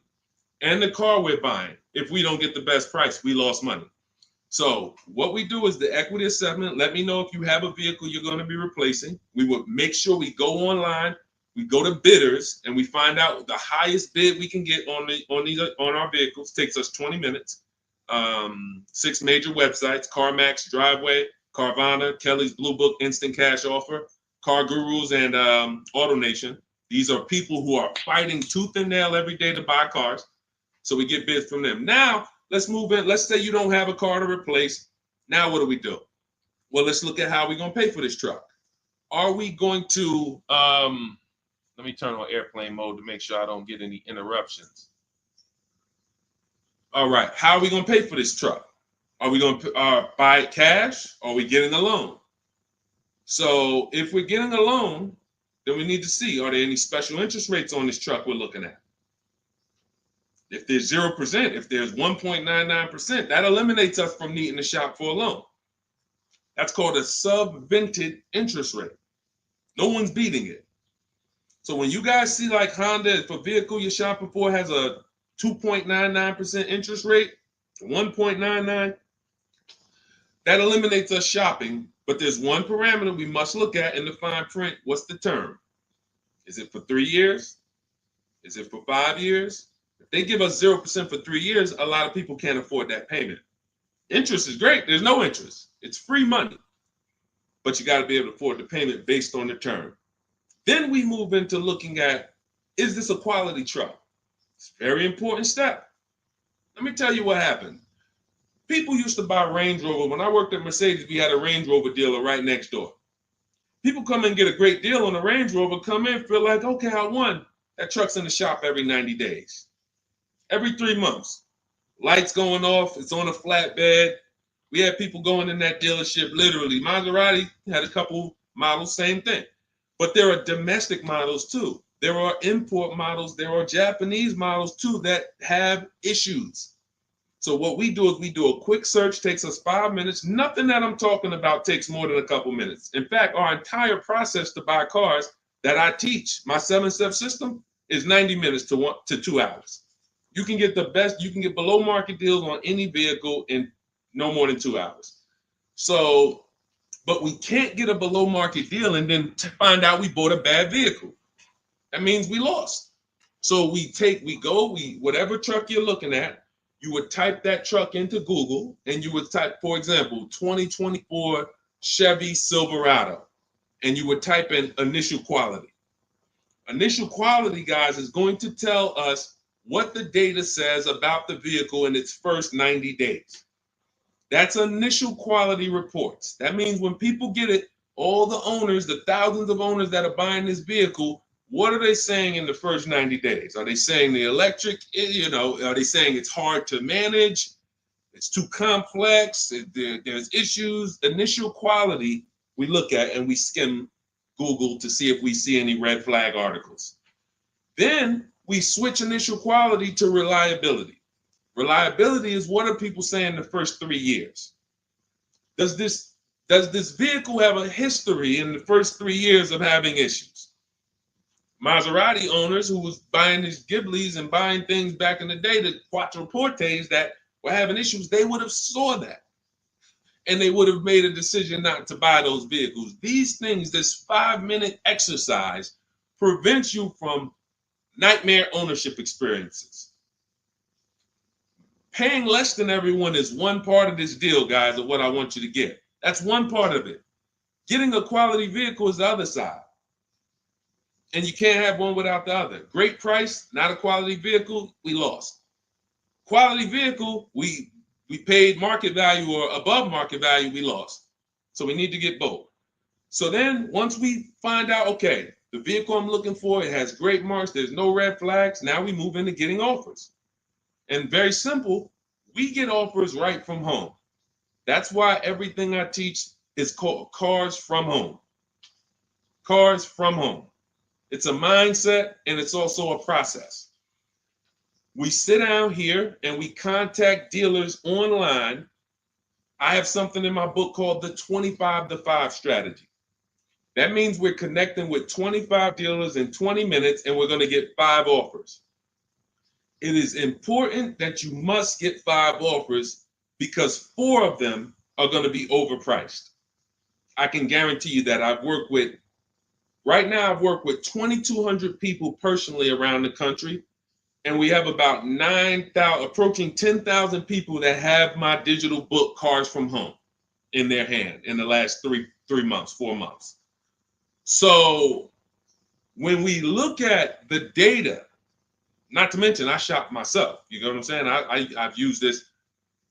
I know you may think every dealer has the same price. They're all different. They're all different. That's why your best deal, and pay attention to what I'm about to say. In fact, hit the share button if you're locked in. Share this with one friend because one friend might be out there shopping right now, overpaying. All right. Oftentimes, the dealers that are the closest to you are not going to give you the best offer because they think they own you. I'm going to say that again. When a dealer sees your zip code come in, when I was in the dealer, we used to get we call them leads. Anyone in sales, you know the term leads. When we see that the zip code is a zip code that is right here, 5 minutes away, 10 minutes away, 20 minutes away, there's a mindset there that this person is not going to shop. So they're not going to give you your best offer in many cases. What you're going to get is an overpriced offer, and you won't see it until you learn to speak to dealers that are a little further away from you. Now, if you're doing it my way, you're using my book, you get your copy for 75% off. You won't pay the $97 price. I have email scripts in there. We don't talk. You use these email scripts when you're buying new cars and leases. We have a different process for used cars, but we still don't talk. You have the, and what's happening is you're going to see that sometimes the offers that come from 45 minutes away, an hour away, are your best offer because they're trying to take business from their competition. Some of these smaller dealers as well who don't have the foot traffic, they're not getting 100 people coming in on a weekend. They have to depend on strategically winning business. They're using the internet to reach out and connect with people that are far away from them, and they're beating their competition. But if you're programmed to go right into your local dealer, you're never going to get their prices. Type a $ if y'all are following. Type a $ if you're following what I'm saying right now. Type a $ if you're locked in right now. Type a $ if you care about your money and you're like, you know what? We're going to unlearn all the things that we were programmed to do. I'm going to tell you here's how we know we were programmed. And if I wasn't in the car business, I'd be just like y'all. That's why it's my mission to teach. You know how we know we were programmed? We never learned to buy cars. We were indoctrinated in a way of buying cars. We didn't consciously make a decision, approached it and said, this is how I'm going to buy cars. We were indoctrinated into how people buy cars, and that's what makes the dealer principals in these dealer groups, Fortune 500 companies that trade on Wall Street and make billions of dollars, because they have a predictable way that they serve the customer. It's not for the customer's benefit, it's for profit. So when you start doing this, and Scott, I just gave you the first 5 steps of our process. When you start doing this, you're going to see that the same people who you thought really liked you, Charlie down at the dealership that he sold cars to you, your parents. When you start making Charlie compete, you're going to see Charlie wasn't really for you. You're going to see that. The same person who, man, we always bought cars from him, but when you start making them compete, things change. Things change dramatically. And that's going to reveal to you, oh man, Charlie, how long you been overcharging me then? How long? See, because one dealer's best offer is not another dealer's best offer. So it's not like Charlie's lying. When he says to you, hey, listen, Ashley, listen, Miss Whittington, I can't do any better than this. This is our best offer. He may not be lying, especially, you shouldn't be there, but we do this, we never talk numbers in a dealership. But once they say that's our best offer, that's their best offer. When you hear from another dealer online, it's a different best offer. Another dealer online, it's a different best offer. And then you start saying to yourself, okay, I just need to find a dealer whose best offer is the lowest among everybody. But we can't stick with one dealer, because you'll never see how much you're overpaying by dealing with one dealer. So that's the process, Scott. That's the start. If you embrace that mindset, you're going to win every time. My 2 favorite words are multiple offers. You want to protect yourself from overpaying on anything. I don't care if you're getting your house renovated, multiple offers. Those of you who's not a good negotiator. Before we go to the next question, because I see we got a lot more questions coming, and keep typing them, and Dolan's going to pull in the next one. Before we go to the next question, who's not a good negotiator? Type me. Not a good negotiator.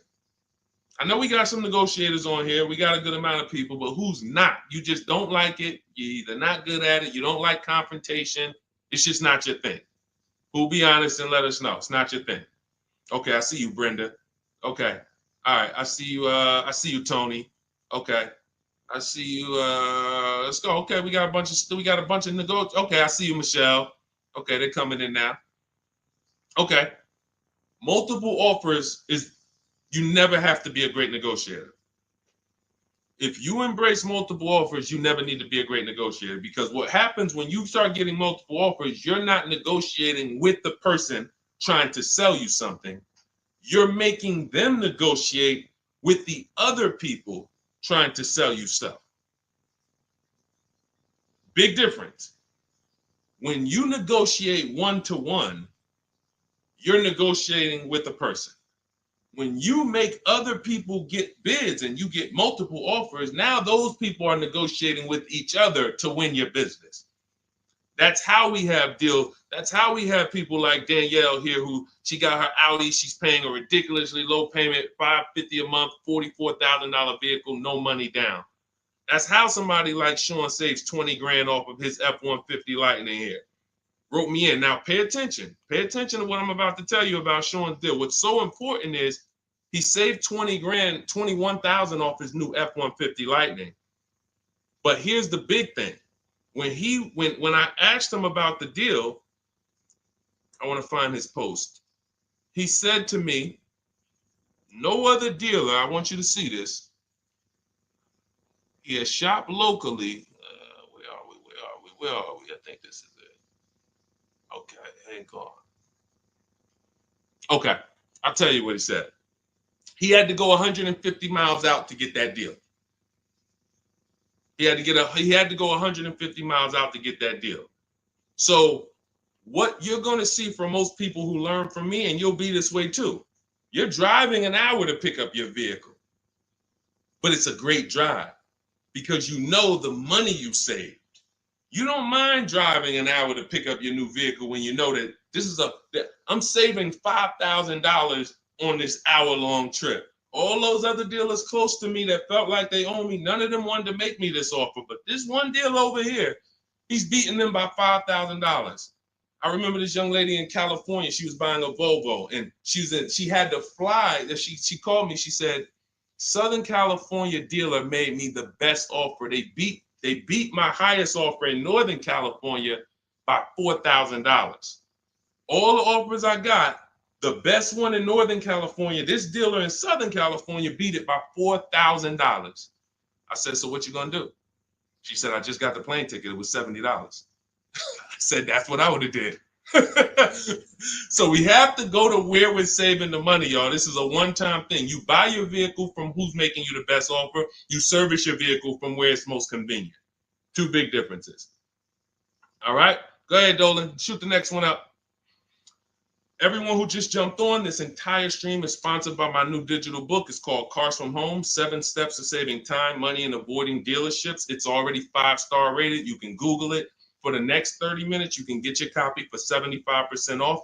It's my entire blueprint of leasing step-by-step, getting below market leases, getting below market purchases, getting below market pre-owned deals step-by-step, making banks bid for our business step-by-step. Now, 30 minutes only. After 30 minutes, the price goes back up to $97. So you can click the link in my TikTok bio, click that picture of me, or click the link in my Instagram bio, and come back to the broadcast after you get your book. As soon as you pay on that thank you page, I want you to screenshot that. There's a link to open the book right there. So not only will I email you a copy, on the thank you page, you click a link, and that book is right there too. So, and then for those of you on YouTube or Facebook, we have the link showing below. Link in the comments for you, and Facebook, you guys will see the floating link. So 30 minutes, get your copy. You won't pay the $97 price. You'll get yours for $24, and you have everything step by step. You won't have to remember any of this or watch my social media videos anymore. Okay. Scott says, just wondering if you've heard of the Ford Flex Buy program, and if so, what are your thoughts? Well, let me do a little research on this. Hang on, because we can find out if this is going to be good for you or not. Let me tell you how easy it is when you figure this, Scott. When you grab this mindset, when you unlearn this. Hold on, they're saying they couldn't hear me on TikTok. Okay. Well, as long as you could, well, I know you guys can hear me here. We're on 2 TikTok channels right now. So let me see here. I'm pretty sure. Give me a, before we hit this question, let me make sure. Can you guys hear me on TikTok right now? Type yes. If we don't want to continue, people can't hear us. So let me know. But I see, these are the people I love right here. I love people who say, I'm going to get to it. Hopped off of TikTok, because we're on 2 TikTok channels, and now on Facebook. She said, I'm getting to this information. I don't care if I got a skim platform. I love it. Okay, so we're good. It must be just this one TikTok channel then that we're having issues with. So it's all good. Let me close this one out, and then we'll keep it moving. Okay, so this is how easy it is to find out if something's worth it or not. Does it make people compete for my business, or does it try to lock me into something? The competition is what saves us money, which is why none of these websites you're ever going to see is going to create competition. I'll tell you about the used car websites. They're not creating competition. I'll tell you that. See, I don't want to skip this, but let's check this Flex Buy program, and then if we have time, I'll explain to you why those used car marketplaces we shop on, it's not competition. They're trying to sell you on variety. But let's check the Flex Buy program, and let's see how this works.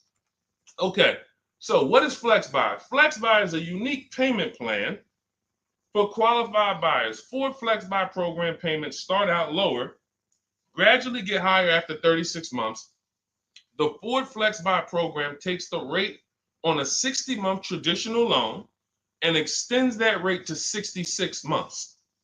The first 36 months of the loan, the payment will be lower as compared to the 60-month payment. The last 30 months of the loan, the payment will be higher than the first 36-month payment. Although every reasonable effort has been made to ensure the accuracy of the information. Okay, hold on. Let's see. I'm going to tell you what I don't like about this already, and I need more information. If this is in any way adjusting to the market rate. I'm talking about if the bank says like think about an adjustable rate mortgage. Some people have had a fixed rate and some people have had an adjustable rate mortgage. The adjustable rate is good for the lender because the lender says, all right, here, pay this rate that we agree on today, but in 3 years, 5 years, and 7 years on an adjustable rate mortgage, let's talk about what your new rate is based on what the market rate is. If that's in any way like this is trash. Because the banks will say, all right, well, for the first part of the loan, we're going to do one interest rate. And then we'll look and say, midway through, what's the market rate? And if the market rate's lower, great, you win. If the market rate's higher, then you lose. So here's the thing. When we're getting loans, I'm getting ready to explain something to you guys called the bank bidding war. There's so much money in loans, it's ridiculous. That's why there's people who want to loan you money to buy cars. They don't even sell cars. And could y'all keep tapping the screen on TikTok and running those likes up? Can we get to 1,000 likes real quick? Every time y'all tap the screen, y'all run the likes up and y'all actually help TikTok bring more people over here that need to be here. So I appreciate everybody. And thank you to everyone who hits the like button. I appreciate you. It does matter. Now, the credit bureaus in the United States allow you to do something called rate shopping. Rate shopping is when you actually let multiple lenders run your credit within a small period of time, and they can access it with a hard pull and it won't drop your credit score. More than one hard pull. So let's just say one bank, Bank of America, accesses our credit to give us an offer for a loan. It may drop our credit 9 points because of the hard pull. If we shop within the rate window, we can have 50 banks at credit unions run our credit and it's going to affect it the same 9 points. That's called the rate window. I haven't heard anyone talk about this. I've been talking about this for literally over 2 years. I think I have a couple big videos that you guys have shared, watched, that talk about how to do this. When you are getting your offers from banks, you want to get them after you've already found your best deal on your car. Because once you get your best deal on your car, you have everything you need now to go to the bank or go online, call the bank and get an offer. Who's had a bank tell them when they call for some type of offer, the bank tells you, well, we need you to have a car first. Who's had that happen? You call and you're coming and you're shopping for you're trying to get a pre-approval or something like that, and the bank tells you, well, we need what car are you buying? We need the car details. Well, that doesn't really make sense, right? I'm trying to get the offer so I can go get the car. But in the case of how we do it, we find our best deal on a car, then we come home and we let multiple banks and credit unions fight it out. Fight it out. Because I guarantee if this Flex Buy program doesn't allow you to shop for your rate and compare whatever rate they're going to offer to whatever rate you're going to get, you're going to lose with that program. And all they want you to do is see that, hey, well, we're going to give you flexible payments. They're trying to hook in people who just like, hey, that sounds good. Not realizing, well, if you just got a rate that was just got an interest rate that was 2 points lower, your payment would be $40 less a month. So interest rate shopping, guys, is extremely important. That's why when you get my book, I give you what's called the Bank Bidding War Blueprint. This is for you guys that are financing. I haven't added that to my book yet because I haven't had a chance to go in and restructure it. Every time I update the book, every time I come up with a new idea or a new website comes up, I update the book. I don't charge you for that. So websites go out of business. Room went out of business earlier this year.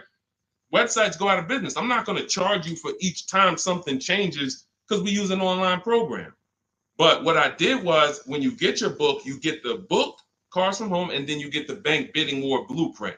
All this is the strategies we use to make banks and credit unions bid. I need you guys making people bid for your own sake, for your confidence, for your empowerment, for your experience. You're going to feel like I'm the prize. I'm spending $50,000 here. Why the heck am I begging people to sell me a car? Who's ever felt like they're begging people? Come on, can you take off another 1,000? Come on, can you drop it by $50 a month? Come on. You're begging people. Meanwhile, this is a 5-figure transaction. So when you flip the tables like we've been doing, like all of the people, if you're on Instagram or if you're on YouTube, you can see all of these people. You can see Zafrina, you can see Jared. Look at all these deals. People posting their numbers. Teddy, Rosalie. How does Rosalie get a 65? How much is this vehicle? How much? How does Rosalie get a $60,000 vehicle at $592 a month with no money down? How does she lease that vehicle at $592 when the same daggone Infinity advertisements we see say, hey, come put $5,000 down plus tax and you can pay that price? She did it with no money down. How? Bids. Okay? Bids. All right. Scott, if the program doesn't make people bid, it's no good. I don't care if it's flex buy, X buy, friends and family. If it's not making people bid, it's trash. It's for them, not us. Okay? I think I beat that horse down. So we can go to the next question now. Go ahead, Dolan. Remember, everybody, you have 30 minutes to get your copy for 75% off. Make sure you save my support email just in case you type your email wrong. Sometimes the book doesn't end up in your inbox. Just hit support, send them an email. My team works 7 days a week. Hey, didn't get my book. They'll get you a copy. We want the book in your inbox. We want you using it immediately. All right. This is Lorraine Celine. Thank you. I followed you in your advice on shopping for a used car, and I bought a 2007 Honda Accord at a great price. Thank you for your knowledge and advice. Amen. Congratulations. Enjoy it. Honda's a great vehicle. If you took the steps and made sure you were getting a good one, title, service records, accident history, a great Honda Accord is incredible. Even some of these vehicles, guys, long-term owners, some of you long-term owners, you need to understand which vehicles have the best longevity records. And Honda Accord is one of them. Congratulations, Lorraine. Enjoy it. God bless you. Go ahead, Dolan. Next one. Buying a Porsche Cayenne Coupe. Need help. Okay, well, you sound almost like Scott. We started with the process. How many years are you keeping the car? If I could find my, oh man, I don't have time to find it right now. I know why.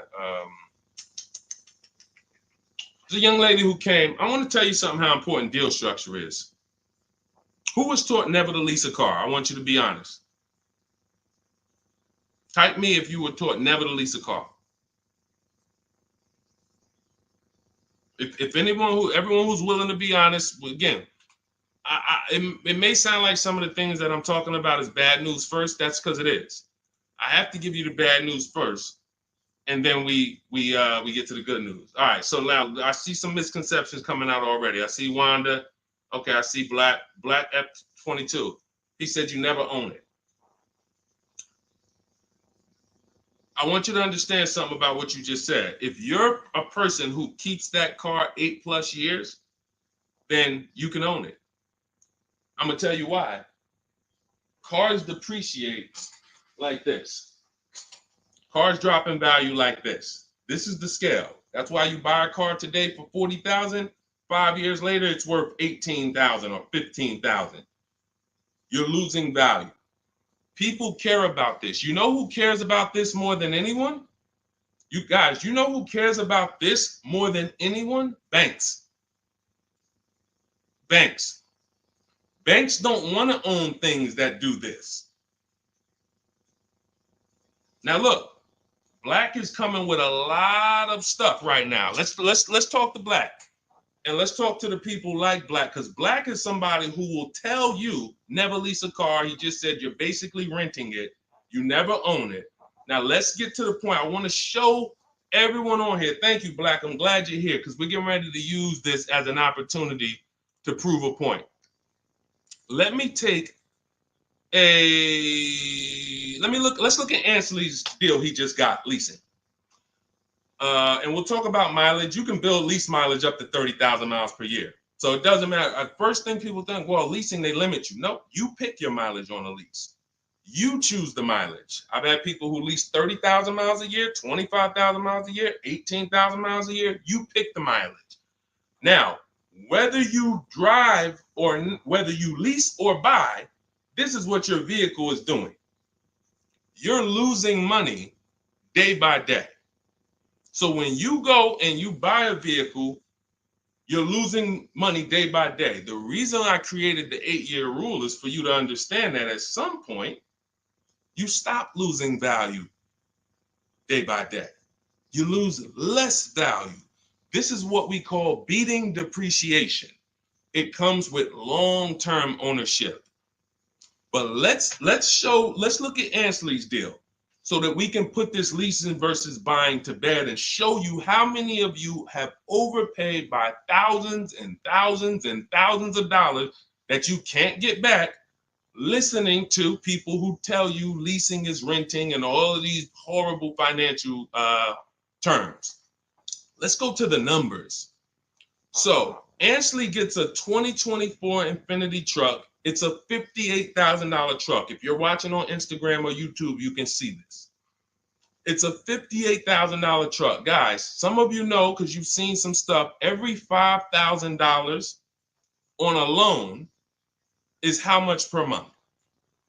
Every $5,000 we borrow on a loan, 5 years, is about how much per month?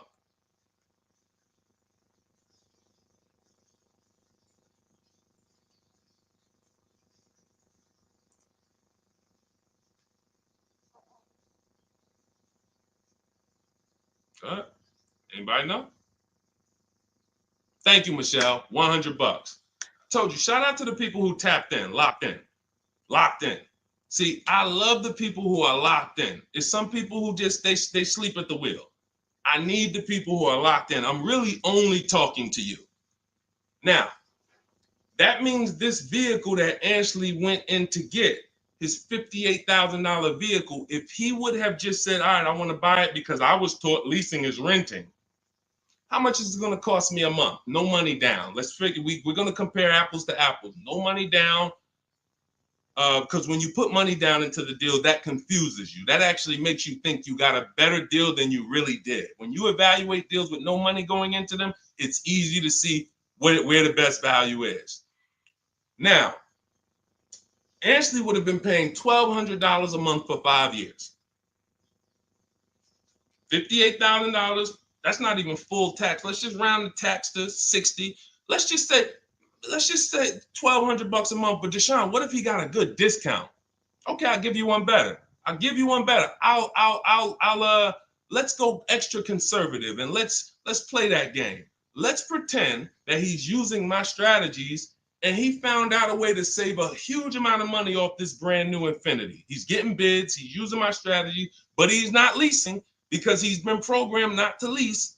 So he's not leasing, but he's going to get bids. Now he saves $10,000 off the price of this brand new vehicle. $10,000. So instead of financing 60, he's financing 50. What's his payment, everybody? What's his payment? We just said every $5,000 is $100 a month. $50,000 vehicle. What's his payment? $1,000 a month. $1,000 a month. Okay. Now that's with a discount. That's with a discount that's like anybody would be happy to save 10 grand. I'm proving the point here that you cannot get a good deal if you buy, but you should have leased. You lost. Big time. Now watch this. He's leasing and his payment is $554 a month. So now somebody like Black, somebody like Miggy over here that agrees with Black, they pull up in their Infiniti truck, right? And they pull up next to you. And y'all are both driving the exact same truck. And you look at them and you're like, hey, man, we got the same truck. Now they're going to say something to you like, yeah, you know, man, it's expensive though, man. It costs to drive this, right? And you're going to look at them and be like, oh, how much you paying? You know, I did a no money down deal. So I know I did all right. I did no money down, but I'm paying $1,000 per month for this. Oh, really? I did no money down too, but I'm paying $554. Wait, you? Yeah. Oh, yeah. I leased this. I drive it for 3 years, then I give it back. Oh, yeah, but I own this. I'm gonna own this in 5 years at $1,000 a month. This mine right here. Okay. All right. Listen. God bless you. Have a good enjoy, man. Enjoy. Now let's go one more scenario. Let's go to the person who says, Deshone, I don't buy you. I don't buy new though. I only buy used. Cool. Let's say you pull up in your new lease that you just got. And again, everyone shouldn't be leasing. That's why step 1 in my book is called the 8-year rule. It's the 8-year rule. If you are keeping vehicles at least 8 years, don't worry about leasing. You're going to beat depreciation. All of that money you're going to pay to own, all $1,000, all these high payments you're going to pay to own, all this cash that has to come out of your pocket to own, out of your bank account to own, it'll be worth it in the long run. At least 8 years though. And the longer the better. 10, 12, 15, you really want. But less than 8, losing big time. So let's say a person says, oh, I'm going to get a used version. So they find a 3-year-old Infiniti truck just like this, but so instead of paying $60 for it, let's say they find one for $30. Let's give them a good price, good mileage. They think, oh, I'm good. What's their payment, everybody? What's the payment? Come on, stay by the keyboard. I need y'all quick because we're teaching something here to people like Black. They might not get it. I pray that they do, but they might not get it. But the people who are locked in financially, the people who understand financial literacy are going to get this. If every $5,000 is $100 a month and they buy a pre-owned version for 30 grand, what's their payment? Thank you, Michelle. 600. 600. See, he said 500. So this is how I know he's struggling. And I'm not trying to beat you down, man. I'm just saying when you're talking about something you don't understand, it's better to ask questions, not make statements. So now, we pull up.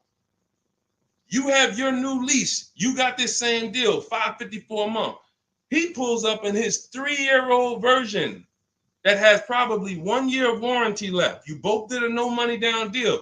He looks at you and says, oh, wow, that's the new one, right? Yeah. This is the 2024. 2025. Oh, yeah, this is a 22. I just got this.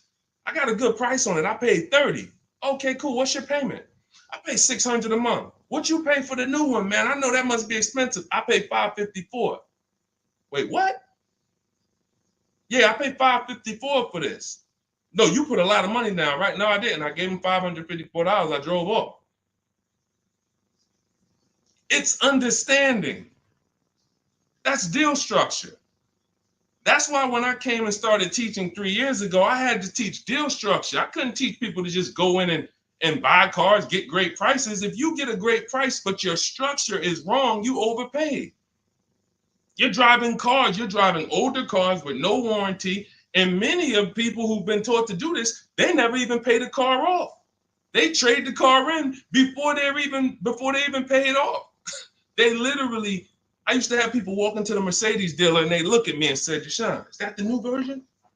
I'm like, yeah, that's the new one. He's like, I got 3 payments left on this one. As soon as I pay it off, I'm coming to see you for that one. So this is a person who paid these high payments because they wanted to own. They thought they were going to own. As soon as they get their title, it's like running a marathon. These high payments, these payments are so high, but one day I'm going to pay this car off. And then as soon as you get to the end of the race, you go start another race. It's horrible. It's horrible. And so that's why we don't move into any other step before we get to the buy versus leasing. That's why it's step 1 in my book.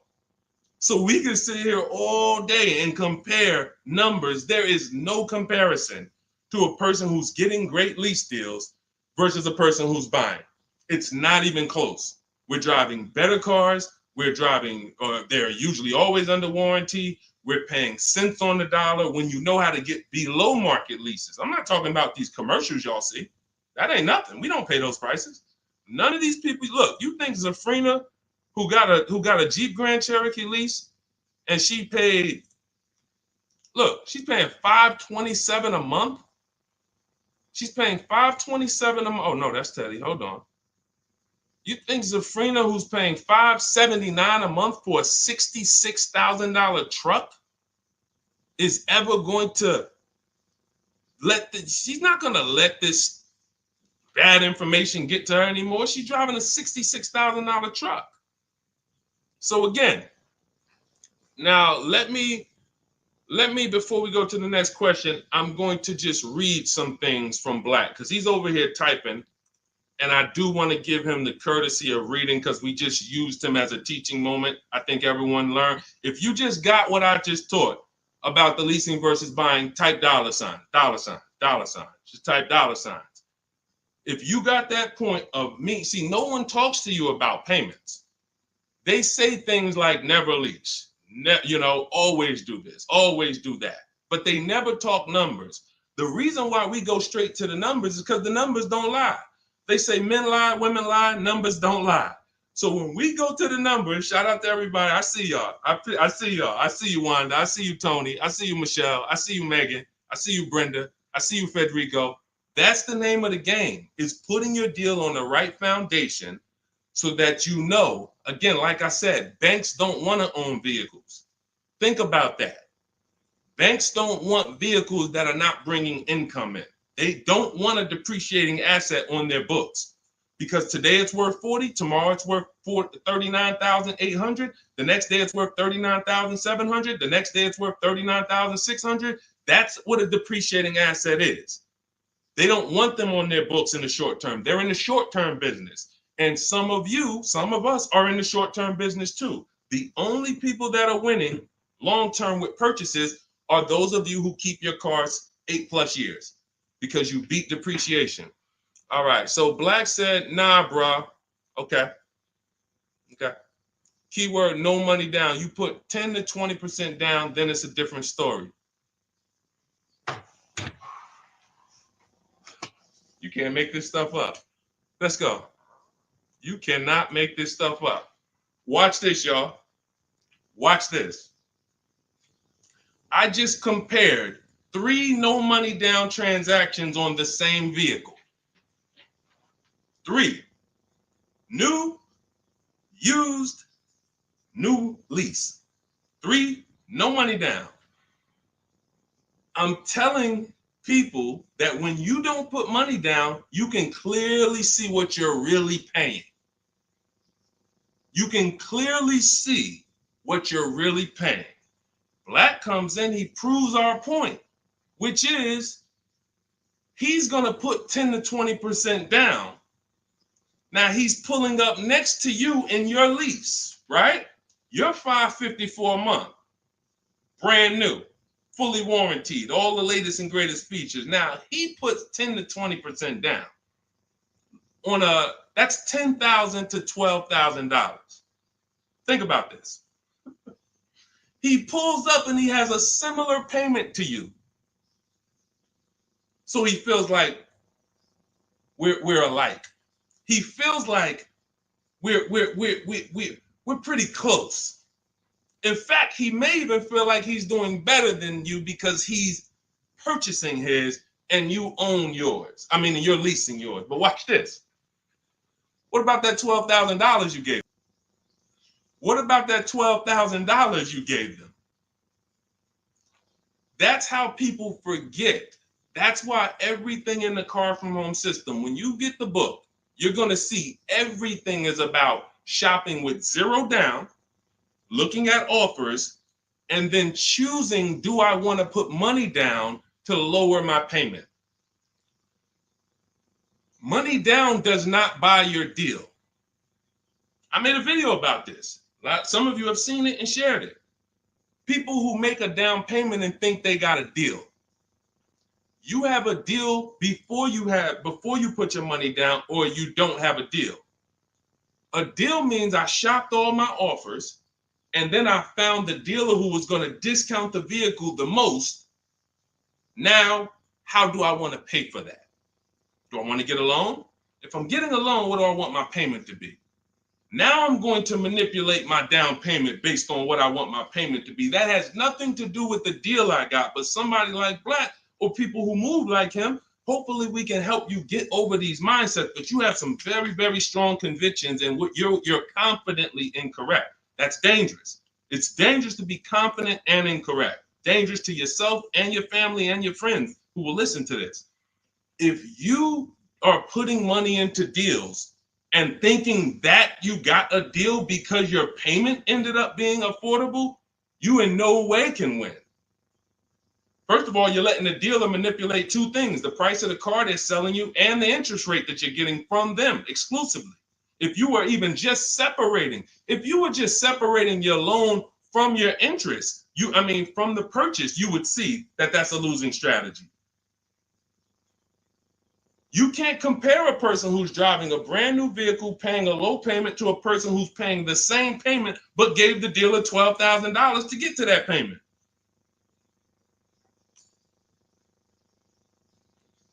And look, here we go. Now let's get ready for the next question, because Black just said, I believe in the Ramsey rules, not leasing cars, and he's costing you. Now, let me ask you a question. How many years are you keeping your cars, Black, on average? And let's just move on from there. We've given you enough, and you've been great. You have been great. I think we have all learned. You've given me a lot of things to be able to teach the audience who's willing to learn, but there is in no way, shape, or form. 3 to 4 years. My man, you are losing like crazy. Look, he's buying cars like this and flipping them. Coming back, you're spending so much money that I can't even get it across to you because you're not in a posture to learn. You are literally buying cars in their deepest state of depreciation because somebody told you don't lease. You listen to them. You buy the car here. It's worth $40 the day you buy it. You come back in 3 to 4 years to get a new one. They give you $20 for that car. You spent $20 grand. You lost $20 grand in depreciation in 3 years, and you just keep doing that because somebody told you never lease cars, and you listen to them. The payments I'm showing you, it's not clicking. The fact that the same car you bought for $40 that you're going to get $20 for, you're paying $40. That's an $800 a month payment. You put 20% down, you finance 30 grand. Now that's a $600 a month payment. That same $40,000 car we're leasing with no money down for $500 a month. No money down. You are spending thousands. We can't help you, man. You got to be willing to unlearn it. You are so locked in, So anyway, but I think, listen, everybody who got it, you understand. That is why leasing versus buying is paramount. You cannot get it. If you are not keeping your cars 8 years, you cannot get a great deal buying. You're going to lose in depreciation. You're going to lose in resale value. When you go to replace that car and you see what it's actually worth and how much you paid over 4 years or 5 years or 7 years, when you compare that to a person who drove brand new cars for that particular same period of time, it's no comparison. And then you have cars with no warranty and all of that. Yeah. Look, Megan said, Black doesn't seem to learn. So to my question would be, could you buy an extended warranty package? Hold on. Why am I getting calls on airplane mode? Sorry, guys. I hold on. Let me put on Do Not Disturb. All right, so go ahead, Dolan. Shoot some. Let's get to Megan's question, and then let's try to go through a couple more. But that was good. That was good, Black. Thank you, because we wouldn't have been able to teach on those points without your questions. Okay, so let's do Carolina on YouTube, and then let's go to we'll hit Megan, and let's go through as many as we possibly can. Hey, I'm new here. I want to trade my 2020 Nissan, and what's the best way to do this, please? Okay, so you have a 2020 Nissan. That's a vehicle that's not 5 years old. First thing you would do, if we were talking, I wouldn't let you buy. Unless you're telling me you're going to keep the next car 8 years, you're losing, because that 2020 Nissan, first thing we want to do is decide whether we're buying or leasing the next vehicle. And as we just said, if you're not keeping the next vehicle 8 years, you should be shopping for below market leases. Then you want to now see what is the most money you can get for that Nissan. We don't depend on a dealer to tell us. You're going to go to these 6 websites. These are 6 websites. You do this in 15 minutes. You're going to find out what that vehicle is truly worth. You find out what your vehicle is worth with offers, not with anything else. Offers. So go to CarMax, driveway. Write this down. I told you, stay locked in because we do dialogue here. It's not just me talking. Unless you got a notepad, you got to stay locked in and ready. We're going to go to CarMax. We're going to go to driveway. We're going to go to Carvana. We're going to go to KBB Instant Cash Offer. These are all offer sites. These are people you walk in, they do an inspection, they cut you a check, you're out of there in an hour with a check. They're not trying to sell your car, they just want to buy your car. Driveway, Carvana, CarMax, KBB Instant Cash Offer, Car Gurus, and AutoNation. 6 offers, 6 bids. That's going to tell you what your vehicle is worth, and that's going to tell you if you have equity or negative equity. Equity or negative equity. Okay? So that's the first thing you need to do. First 2 things is ask yourself, how many years are you keeping the next car?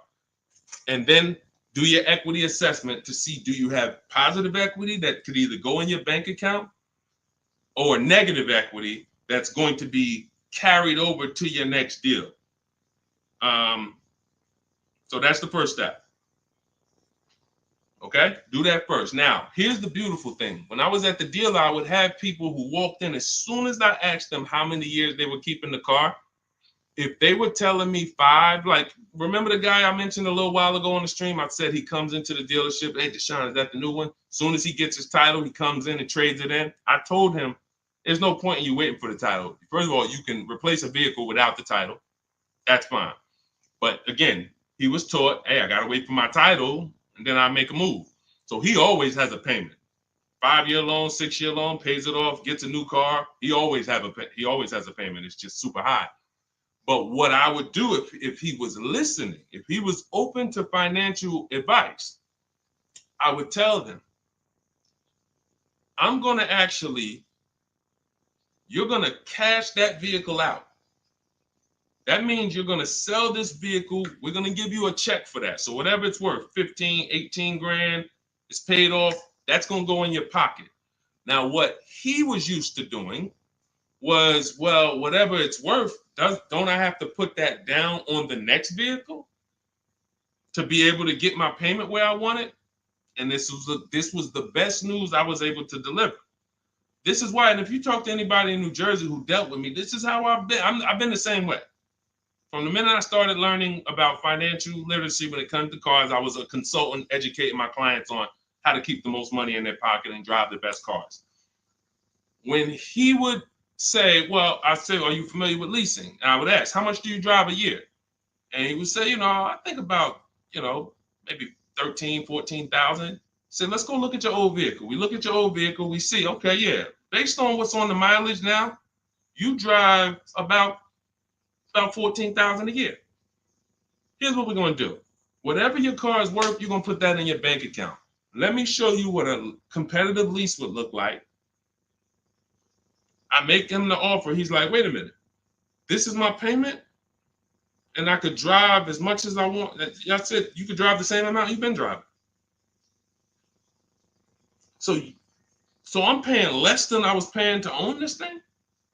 And you about to give me a check back for 12 grand, 15 grand? Yeah. This is what I want to do for the people who have been programmed that buying cars is how you should do it. Again, long-term owners, you should not be thinking about leasing. But here's how I know you need it in your tool belt, because your daughter may not be a long-term owner. Your spouse may not be a long-term owner. Your friend or whoever may not be a long-term owner. See, typically how you do things is how you teach other people to do things. So if you are keeping your cars 8, 9, 10, 12 years, you probably think everyone else is doing that. But your kids or your family members or your spouse, they may want to drive for 5 years and then they like, all right, this stuff's starting to go wrong. You said the warranty is up and this got to cost $800 to fix, $400. Let's just go get a new one. Those are the people who don't have the values to keep a car long term, and you should not be buying cars for them. They should be shopping for. Now, both cases, you need below market deals, but it does not. But knowing how long you're going to keep the car is how you're going to beat depreciation. So all of this is in my digital book, guys. Everything I'm talking about on this stream is in my step-by-step book. A lot of what we talk about on these streams and in my social media videos is what not to do. My book is about what to do. It's like, do this, do this, do this, do this, steps, check it off the list. Next thing you know, you got below market deals from home. There's only 3 things we go into the dealership for: test drive, have our car appraised, and to pick up a car. We are not there to shop. We're not there to get numbers. We're not there to negotiate. We do all of this stuff from home. So for 30 minutes, if you visited the website already, you'll see the timer. 30 minutes, you can get 75% off your copy. It'll be in your inbox in literally seconds. And as soon as you pay, in my TikTok bio, in my Instagram bio, Facebook, we have a link floating for you. You guys should be able to see the link. And then Instagram, we have YouTube, we have a comment pin for you guys. You'll have the book, but as soon as you pay, you're going to see the thank you page. It says screenshot this page. You'll see my support team email. Sometimes you type your email wrong. Contact support if the book is not in your inbox in literally 5-10 minutes. Also, as soon as you pay, you see a link that says open your book below. So there's 2 ways I'm delivering the book to you. Right there as soon as you buy, but I'm also emailing you a copy. But sometimes, we fat finger the keyboards and there's a letter off, so make sure you hold on to my support team's email and hit them up.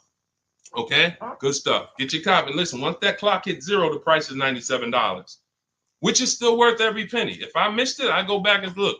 Knowing what I know, knowing what the people know, look at Tiffany. Look at Tiffany's deal. Look at Tiffany's deal. Matter of fact, let's show Vicky's deal. Look, thanks to your books and your methods, I was able to get my new lease for a 2024 Volkswagen Atlas SE Peak Edition with the tech package for $175 per month less than my first quotes. I did it all online except for picking up the car. I put no money down other than my first month's payment and DMV, which is probably $200, and saved over $6,000 on the life of that lease using your negotiating scripts. We have email scripts.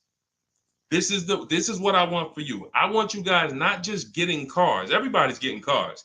You'll see people posting their car. Oh, I needed an upgrade. Look, get a bunch of likes.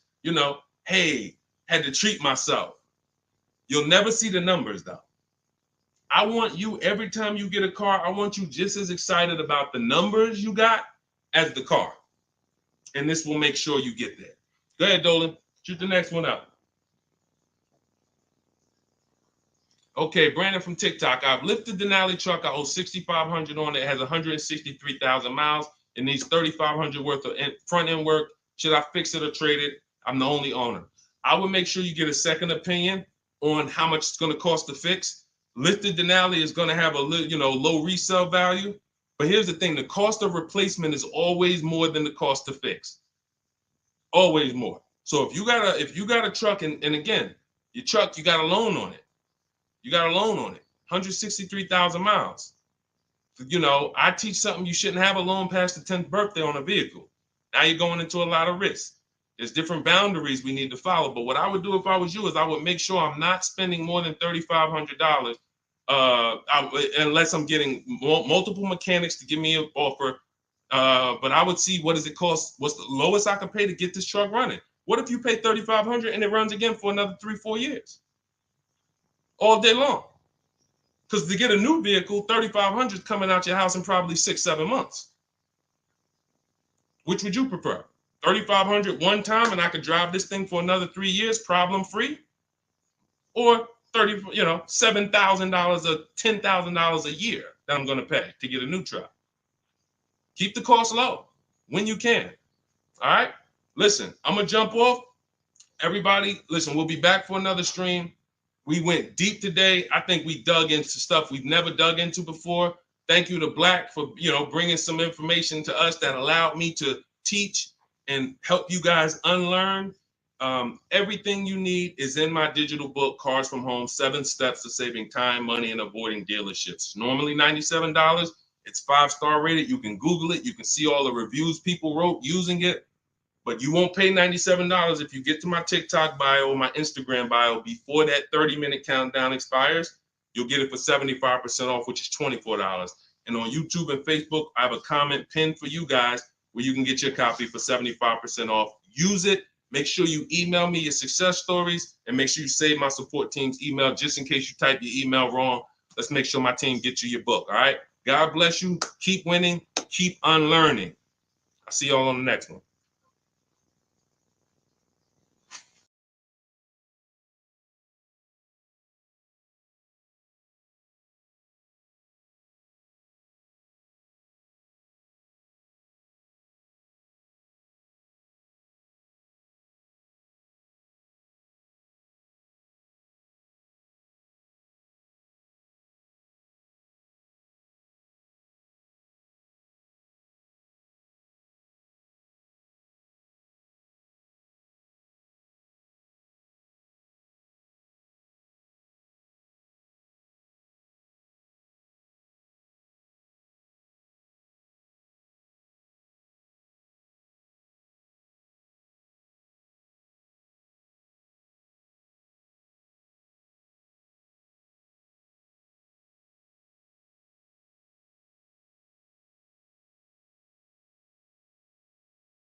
Hit go live, then we'll roll in.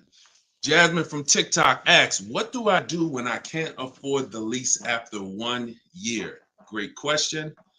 You want to do an equity assessment, see if you can sell it. There's two main ways to sell a lease. You could have somebody assume it. You can go to a site like Shop a Lease, and if you have a good car payment, you could list the car there and somebody could take over it, but it must be a good car payment relative to the deal. If you overpaid per month, then you're going to have a hard time getting someone to take over the lease. But if not, you can get rid of it there. Second is, I want you to call the leasing company, ask for your payoff, and then you're going to call, once you get your payoff, I want you to ask them if you have a third-party restriction. Those are the two questions you're going to ask your leasing company. And then once you get that number, which is your payoff, you're going to go to CarMax.com, Driveway, Carvana. This will take you 20 minutes to do. Kelly's Blue Book Instant Cash Offer, Auto Nation, Sell My Car, and Car Guru, Sell My Car. You want to get 6 offers. It's very important when you're on those sites. When they ask you, is your car owned, leased, or financed, put owned. That's going to tell you what the market value cash is for your car to get rid of it in a day. If it's greater or equal to your payoff, you can get out of it. If you have a third-party restriction, then you're going to need to take another step and you're going to sell to a local dealer. But you got to see where your equity position is first. Got to see where your equity position is first. All right, I'm going on and I'm sharing the broadcast, and then Dolan, you could queue up the next question. We're live on TikTok, Instagram, YouTube, and Facebook. So we are going to be taking questions from all platforms. The first one came from TikTok. We got a couple queued up on TikTok. So shoot the next one in, Dolan, and we'll get to it. All right, this is another one from TikTok. I have 2 payments left on my lease. What's my next step? Equity assessment. Who's returned a lease to a dealership, just dropped it off when it was done? You never assessed any equity. You didn't even know. Who didn't know that a lease could have equity that you could put in your pocket? It's not a guarantee, but many people all through the pandemic, we were showing them how to put $5,000, $10,000, $12,000 in equity in their pocket from the end of their lease. I sold my lease. End of my Jeep lease, I made $8,900. My mother made $10,200. Now that was when everything was worth 7 to 10 grand more than it's worth. That was when the market was once in a lifetime. But does not mean we will never return a lease without doing an equity assessment. If you've done it, I want you to raise your hand and say, you know what, I turned in my lease. If you ever just dropped it off, you can't do that again. You must know if you have equity, and you follow those steps that I just gave to Jasmine. I think that was Jasmine who asked the first question. That is what's called in my book in my process, that's the equity assessment. That is what you do. Everything I'm teaching you guys is from my new digital book, Car Shopping for People That Hate Car Shopping, 7 Steps to Saving Time, Money, and Avoiding Dealerships. So every question you ask, when I answer it, it's going to be out of one of those 7 steps. And the equity assessment is step 2. You must do that before you ever return a lease for the rest of your life. A lot of you gave back thousands of dollars to dealerships and you didn't realize you were doing it. They bought those cars, put that money in their bank account when it should have been in yours. Yep. All right. Go ahead. Shoot the next one up, Dolan. All right. All right. This one's from TikTok as well. Let's go. Facebook, type your questions in. YouTube, type your questions in. Instagram, type them in so we can get to you guys. Another one from TikTok. Thinking of trading a car for a newer model. Should I keep the car and just get the new one? It's a good question. What's the benefit of keeping the car? If you are a high mileage driver, then I would tell, let's just say you said, Deshone, I'm driving 20,000 miles. It's in high mileage drivers, I want you to type HM. If you do over 20,000 miles per year, even 18,000 miles per year, just type HM. Regular driver, Jason, what's the benefit of having 2 cars? It's on insurance. You're paying for one when you get your new car. I like to drive that car that I'm paying for. I don't want to be paying for a car and then I got this other car that I'm barely using. But if you are a high mileage driver, then I would tell you keep that car and get you another car. And but how many years are you keeping the car, Jason? How many years are you keeping this next car? Because depending on your answer, it's going to change my answer to you. So this car you're thinking about getting, how many years you see yourself keeping it? Let's start there. Come on and shout out to the sharers. I see y'all running the likes up on TikTok, and y'all keep tapping that screen. Just every couple minutes, throw a couple taps. It really helps the broadcast, and I appreciate everybody who's helping us get this message out. I really do. We couldn't do this without you. Let's see if maybe 5 years, then you should not be buying that car, Jason. You should be leasing. And I'm going to break this down for you really quick because some of you know the depreciation curve. And the rule of thumb is when we talk about the hidden money in your car deals, my job is not to just teach you, if you're willing to listen, how to save thousands of dollars by making dealers and banks bid on your business. That's how we make sure we get the best prices. You can't get the best price. You can't make the best deal if you buy, but you should have leased. It's impossible. Because the depreciation curve looks like this, y'all. If you buy a car today for $30,000 today, I give you a car. I'm gonna show you something. I want everybody stay close to your keyboard. I don't want to, when I ask you a question, type as quick as you can so we can keep the dialogue going. If I gave you a $30,000 car right now, put it outside your house, you don't drive it 1 mile, you don't even touch it. We go outside a year later. Is it worth $30,000? You didn't drive it 1 mile. You said, Deshone, I don't need the car, but I'm leaving it here. It's yours. You don't drive it 1 mile. Is it worth $30,000? No. So that's your first intro into depreciation, the unseen expense. Let's go a little deeper. If you put 10,000 miles on it, it's worth less, right? If you put no money in it, if you put no mileage on it, it's already lost thousands. If you put 10,000 miles on it, it's worth less, right? High mileage driver, let's say you put 20,000, it's worth less, right? Now what you're seeing is the expense you've been taught not to see, which is depreciation. It has nothing to do with car payments. It has everything to do with that. We've heard people say, oh, cars are depreciating asset, cars are depreciating. What does that actually mean? I'm showing you what that means. I'm showing you what that means. When you're buying something that goes down in value, you have to look at when it's going down. When is it losing its most value? And your goal should be to avoid replacing it while it's losing the most value. How many of you have a car outside right now, outside your house? You've had it for at least 8 or 9 years. Type the number of years you've had it. If it's more than 8, don't type 3, don't type 5. For those of you who have a vehicle outside right now and it's been in your home, in your household for at least 8 years, I want you to type the number of years. All right, we got Jason 10, we got 13, we got 8, we got 20, we got 14. Okay, so we got 10. This is the leasing versus buying question, and there's nothing more important than this to the foundation of your deal. Because if you choose wrong, you cannot get a great deal. And if you're new to this, then lock in for the next 5 minutes, and you're going to understand why. The people, those of you who said, Deshone, wow, Jazzy's 20 years. The vehicle, the value of your vehicle right now, isn't it going to be about the same a year from now?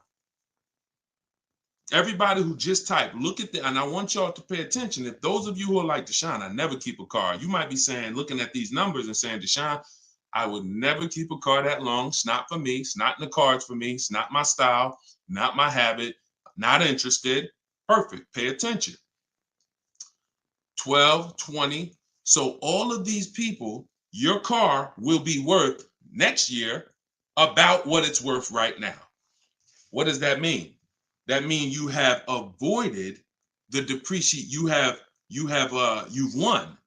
The depreciation curve normally looks like this the first 5 to 7 years, but it starts to get like this the longer you keep the car.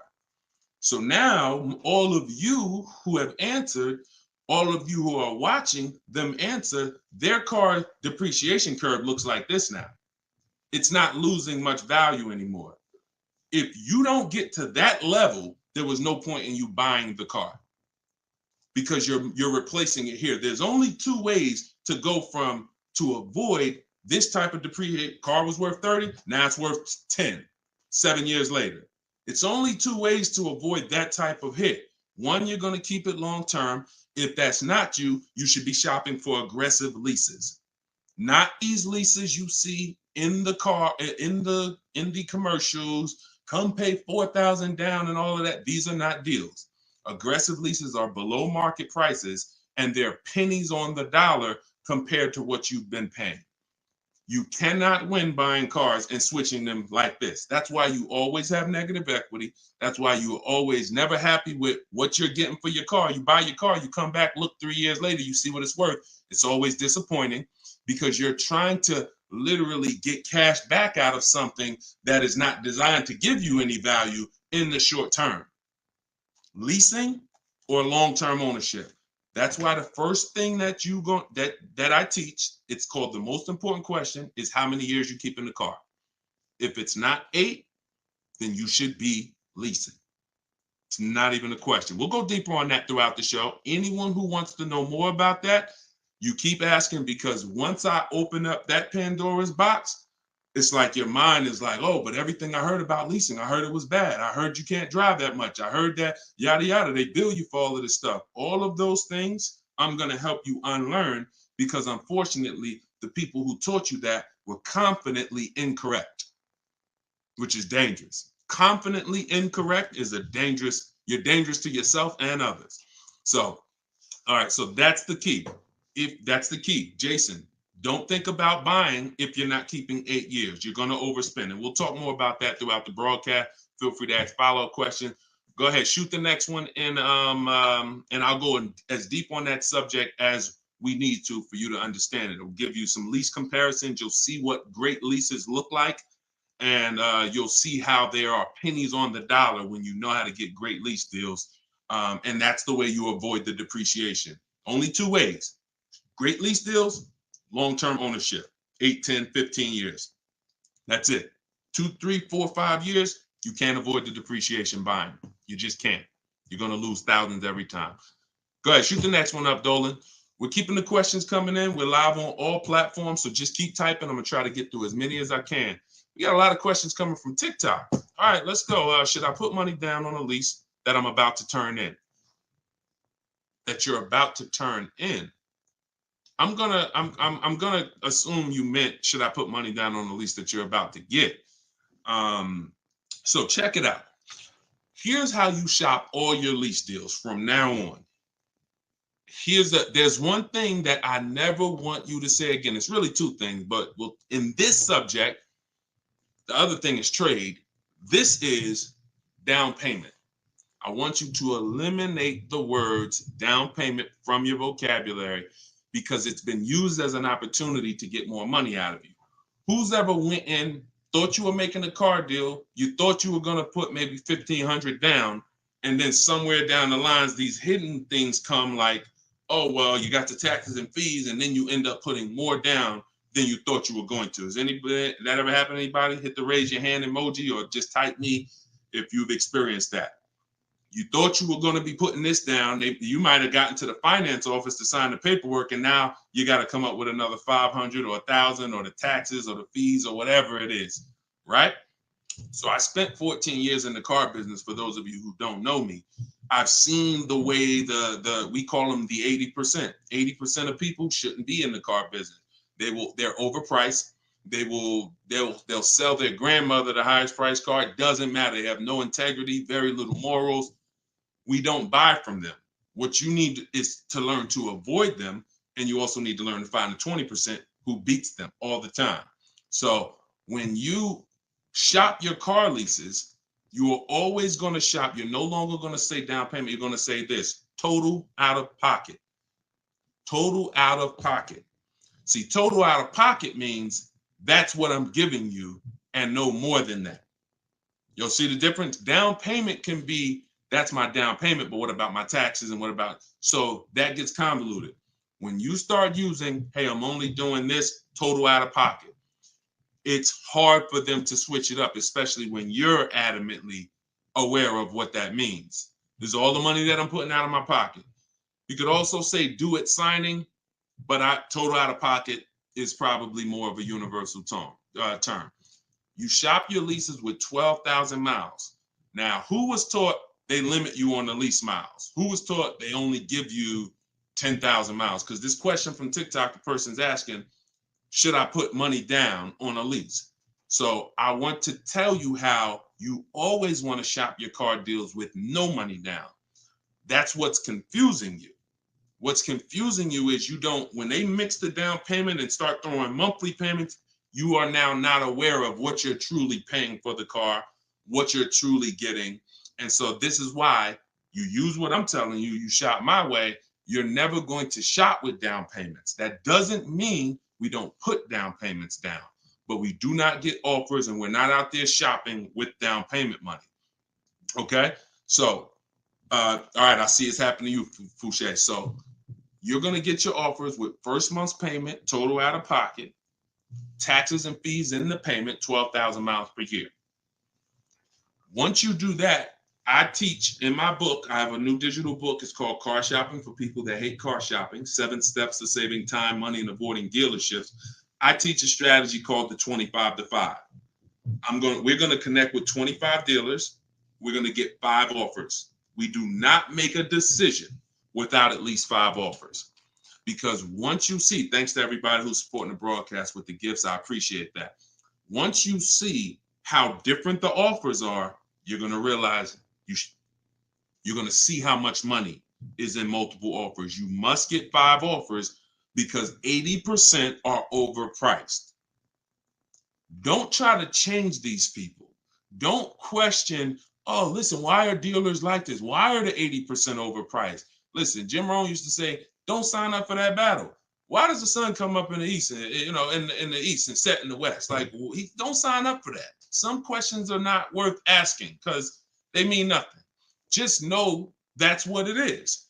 Expected. 80% are going to be overpriced. This is why you are not going to get your best deal walking into a dealer anymore. You're going to sit at home. You're going to decide what you want. We call that shopping, not buying. This is step 4 of my process. We have 7 steps. Step 4 is shopping. And then once you decide what you want, you're getting it from home. 90 to 100% of your new car transaction and your leases should be done from home. That's where your power is. That's where you have the power of leverage. That's where you have the power to make multiple people compete for your business, which saves you thousands of dollars. I'm going to give you tons of examples. This works every time. How do we know? It's the way we buy everything else. Everything we buy in life, we go into the grocery store, we need spaghetti sauce. You need laundry detergent. It's a bid. You may not be aware, but I'm going to make you aware. Everyone is bidding for your business. Hey, look over here, Prego. Hey, this brand, Classico. Hey, we're on sale this week. Hey, we have the best. Y'all see what I'm talking about? Everything that we buy, especially expensive items, but even low price items, companies are competing, except in car dealers. They've trained you, they've trained me. If I wasn't in the business for years, I wouldn't know, to focus on one place and think we all have the same pricing. They made you think Nissan, we're a Nissan dealer, we're all the same price. So you might as well not even go anywhere else because we're all the same price. No, we're not. No, they're not. So when you start shopping multiple offers, you can do it by phone. I like to use email. I like to do everything copy and paste by email. But when you start getting multiple offers, you're going to truly see where all the hidden money has been, and you'll see how many of these dealers are overpriced, which is going to just make you say, from now on, I'm definitely shopping online. So but you need to do it correctly. There's some information you must give a dealer in order to get quotes online. And most of you don't know that. That's why you're having problems getting quotes, because you're not giving the dealer what they need to get quotes. So we'll go deeper on this throughout the show. But this is what we're talking about, y'all. This is all in my book. In my book, you have the 7 steps laid out. You could cue the next question up, Dolan. And for our launch, you can get it for 75% off. The book's normally $97. Before our welcome offer, our launch, I said, you know what? We're going to do 75% off for 30 minutes. So when you go to my TikTok bio, you click that link. There's a button that says, get my new book, 75% off. You get yours. You won't pay the normal $97, but it's only for 30 minutes. Once that timer goes down, you go back up to 97. Same thing on Instagram. It's in my Instagram bio. And then we're going to put the link here for you guys here on Facebook and YouTube. All right, go ahead. This one's from Instagram. If I'm keeping a car under 8 years, I like y'all using this 8-year rule language. I like that. I like what I'm seeing, y'all. Y'all really this is really absorbing. If I'm keeping a car under 8 years and will definitely go over the miles, how do I lease cost effectively? You choose the right miles. You never. I was at Hyundai. And I experienced most of what I'm teaching, I learned through being in the dealerships and just watching, paying attention, asking questions, seeing bad situations, and then asking questions to make sure I could help people avoid them. I was at Hyundai. I was a manager for 6 weeks there. And this guy came in and he was returning a high mileage Hyundai lease. It was the first one that I had really saw that I could remember. He brought it back. It had 70-something thousand miles on it. And I was just like fascinated. I said, you lease this? He said, yeah. All I do is lease. He said, man, I'm in sales. I used to buy these cars. You know, I was putting so much money in the cars, all this negative equity. And it was just like, I hated it. He said, once I got exposed to the high mileage lease, I never looked back. I drive this thing 20-something thousand miles a year, 3 years, I drop it off, I get another one. And so I said, okay. Because I had also experienced high mileage people coming back with lots of miles, but a lot of negative equity with it. Hey, Deshone, I'm looking to change this thing. How many miles you got on it? I got, 180. It's all highway. And then you look at what you owe, high mileage drivers. And I'm like, God, man, it's going to be hard because you got all this negative equity. So once he exposed me to that, I looked at his payment and I said, man, he's only paying a couple dollars more, $150, $200 more per month to have all the mileage. That $150, $200 a month is a lot less than the depreciation hit that he's taking. Again, going back to the unseen expense. We already said, we park a car outside your driveway tonight, it's 30 grand. Next, I asked everybody on here, is it worth 30,000 tomorrow, a year from now, if you don't drive it?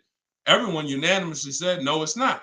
So even without mileage, it goes down. When you do regular mileage, it goes down more. Somebody doing 25,000, this is how you're destroying the value of your car, but at the same time, the loan is still staying high. So once I saw that you could avoid that with a high mileage lease, that became part of one of the strategies that I teach for high mileage drivers.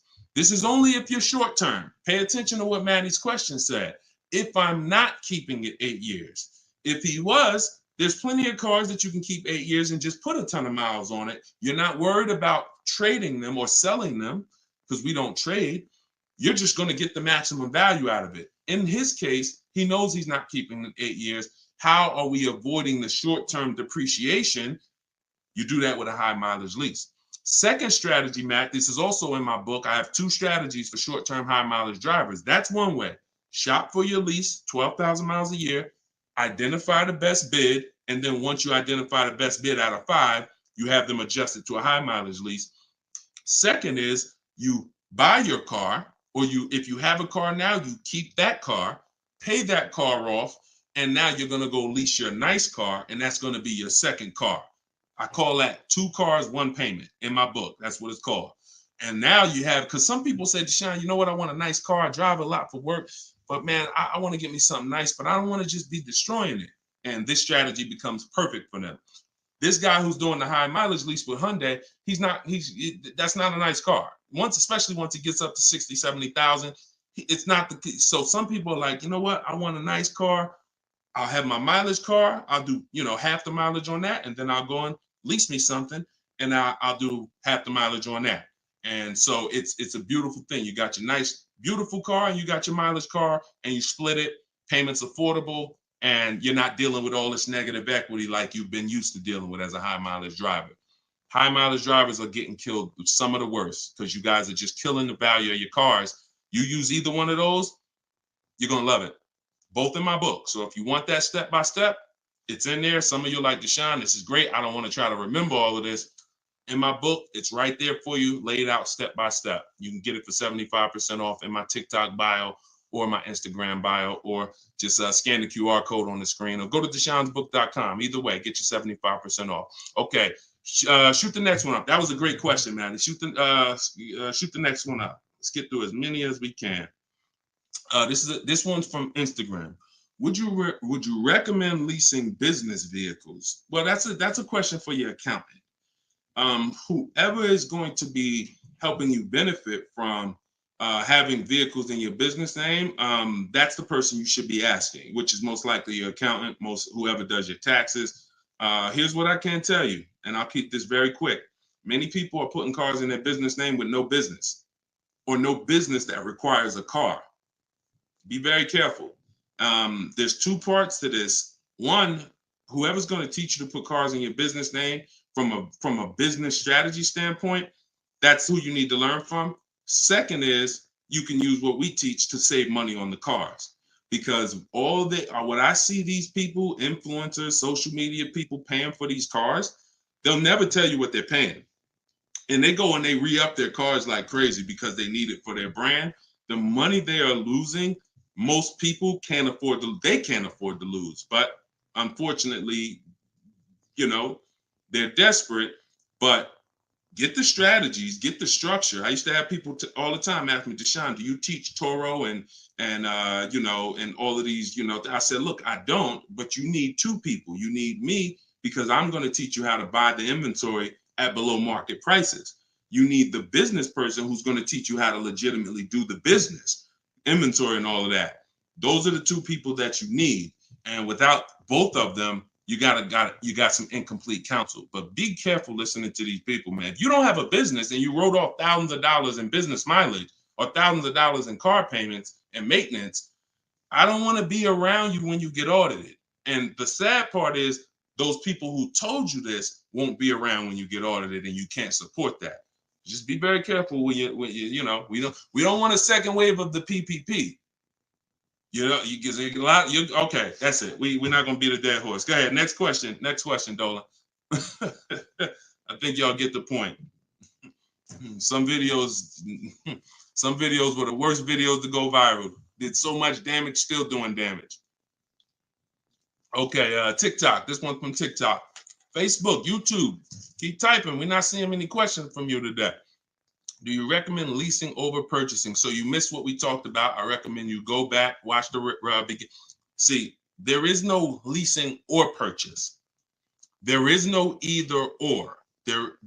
It's a based on how many years I'm keeping the car, I should be leasing. There is no either or. When you lease, you are not keeping your car and you are avoiding short-term depreciation, paying pennies on the dollar for brand new cars. That's not going and paying what they have advertised or walking in a dealership and say, hey, work me up a lease deal. That is not what I'm talking about. When you add up the payments from doing that, you're going to see you overpaid. You probably broke the 1.5% rule and you paid too much for a car you're giving back in 3 years. What I'm talking about is aggressive lease deals. Look at this. Give you an example. I'll give you an example right here. So, and this one, I love to use her because she was in the middle of the pandemic. Middle of the pandemic, people were out here buying Kia Tellurides for just $5,000, $10,000 over sticker. Bonita got hers in 2020. She got a 2023 Kia Telluride, put $600 down, and that was her car payment every month for 3 years, $600 on a almost $47,000 Telluride. Why is this so important? Some of you know, you may have seen the video, how much is every $5,000 in a car purchase price? How much is that per month on a loan? Every $5,000 is how much per month. So we're going to compare Bonita's incredible lease deal she got to someone who bought this same vehicle to show you that if you should have bought, but you if you should have leased, but you bought, there's no way to win. It's over. $100. Good job. So that's clicking in. Ronald, great. $100. So whenever you look at a car, you look at a $10,000 car, your mind should automatically say that's $200 a month. 5-year loan. $20,000 car, $400 a month. 5-year loan. $45,000 car, which is about what Bonita got, that's a $900 car payment. So there's people driving this car. We're not even taking into account the taxes and anything like that. That'll put it up probably about 40. Actually, that'd be put it about 50. For her truck was 46, taxes and fees, call it 50. It's about $1,000 car payment for 5 years. She's paying $600. This is why there's no comparison. And sometimes your mind may play tricks on you. Yeah, but it's more than that. Is it? If you and I both drive out the same lot, same exact vehicle, we're not putting any money into the deal. See, I want to make sure I keep you on track when neither one of them are putting any money into the deal. They're literally just going in, no down payment. All right, what's my deal look like? $600 a month, great lease. $1,000 a month, 5-year loan, no money down. So when we leave it the same, if I'm paying $1,000 and you're paying $600, is there any question of whether you're winning right now financially? Same vehicle. So as we drive, the only way you can eventually win, or I could eventually win if I bought, I'm paying $1,000, but I'm going to keep this vehicle long enough. So in 10 years, my Telluride is maybe worth $9,000. I kept it 10 years. It's worth $9,000 out there, but it's not losing value anymore. It's been in my household and I was able to outlive the depreciation. So now I win. Doesn't mean you lose. See, it's not like, oh, well, you lost, you should have bought. No, Bonita knows I'm not keeping 10 years. I'm not keeping 8 years. That's not my goal. Therefore, I'm going to shop for great lease deals and I'm going to pay pennies on the dollar compared to people buying. And that's my win. So there is no should I buy or should I lease? Do you recommend leasing over purchasing? I recommend leasing when you should be leasing, which means you're not keeping your car 8 years. I recommend buying when you should be buying, meaning you're keeping your cars 8 years. You're going to outlive depreciation, pay it off, and have a car that is not losing value in your driveway in 8, 9, 10 years. That's when both people win. And if you're stuck in the middle, then what I recommend is you get out of stuck in the middle because you're losing tons of money. Get out of being stuck. Buying leases out, buying loans, trading them in. Get to one, choose a side. I put 2 good sides in front of you. Choose a side. All right? Good question, though. Go ahead, Dolan, cue the next one up.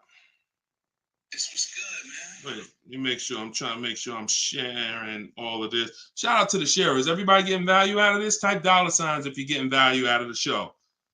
This is what we do. All right, go ahead, shoot it up. All right, a lot of questions from TikTok today. YouTube, y'all, come on, type the question. All right, good to see you, Melody. I see. All right, when is it a good time to buy a car? Sashi, there's no good time. There's no bad time. Dealers have to make deals. See, I want you to not believe the marketing. What I want you to also do is I want you to pay attention when we do these shows. Pay attention to I don't want you shopping in an emergency situation unless it's an emergency. What does that mean? If your car was totaled, stolen, then it's an emergency. You got a couple days, no problem. You can use what's in my book. You can get bids. As long as you get multiple offers, you won't overpay. If you have your back against the wall, that's going to happen every now and then. Multiple offers is the key. If anybody had to go buy a TV right now, I said, look, you got 48 hours, you got to get a 100-inch TV, and you got to get a great deal on it. Is anybody worried about overpaying for the TV? Anybody on here? In 2024, is anybody worried? Dad, man, I only got, back in the days, it might have been like, oh, shoot, 48 hours. That might not be long enough. But you know where to go. Amazon.com, BestBuy.com, Walmart. I'm going to find the best deal on a TV. What I'm telling you is that's the same way you approach car buying. The more you do it the way you shop for everything else, the more you're going to see, oh, this is a lot easier. I'm in a lot more control. I eliminate buyer's remorse. So so even if your back is against the wall, if you're shopping, buying, you still should be getting multiple offers to make sure you're getting the lowest in the market. I'd say at least 5 because 80% are overpriced. Now, if you have time, then what you should be is in the market early. I teach something called 2 dates. The as soon as date, no later than date. As soon as date means soon as you can make a deal. Don't look at offers until you can make a deal. Don't entertain it's a waste of time. You might say, Deshone, I'm waiting to get this promotion at work in May. Then I'm a car shop. Should I look at deals now? Makes no sense. You can watch the market, but it makes no sense to entertain offers because you're not in a position. So as soon as you could accept an offer. Now that might be today. Then no later than date. That's the deadline. The gap in between that is your leverage. What does that mean? The ability to say no. See, you're about to start shopping in a way where you can say no, and the people that are walking into dealerships usually have put themselves in a position where they can't say no. So they're walking in saying things like, I need a car right now. My lease is up. If your lease is up, call, get a free extension. You shouldn't be shopping with your back against the wall. They're walking in saying things like, man, nobody has cars. That's because one dealer they walked in didn't have cars. Maybe they went to a second one, didn't have the color they want, and they're like, man, nobody has cars. They're broadcasting that energy, which is actually that's going to cost you. When car salesmen take it from me, I was in there every day of my life for 14 years. Not every day, we had days off, but when you say things, we're trained to hear them. No one has cars. That means the price just went up. If I have a car, you're going to pay more for it. This is what the 80%, this is how the 80% think. It's a mind game. So you don't want to be there. You want to be at home. And when you have the ability to say no, now here's what you do. You reach out to dealers for your offers and you're telling them, hey, I can make a deal right now. This is what I'm looking for. But I don't need a car until July 3rd. See, that's power. That means, hey, if I got a car coming next month, I can talk to this person about it. Most times a person walks in, they need a car this week, next week. That means whatever's on the ground, that's all we can talk to you about. But when a person has been proactive in shopping, which is what I want you to do, which is what I'm going to teach you to do, it's all in my book, and it's everything you'll hear me talk about, is when you have the luxury of time, it benefits us. We make our contacts. A dealer might say, look, I don't have a car right now, but I got one coming in 6 weeks. Is that good for you? Yeah, give me an offer. Absolutely. Now, we don't talk.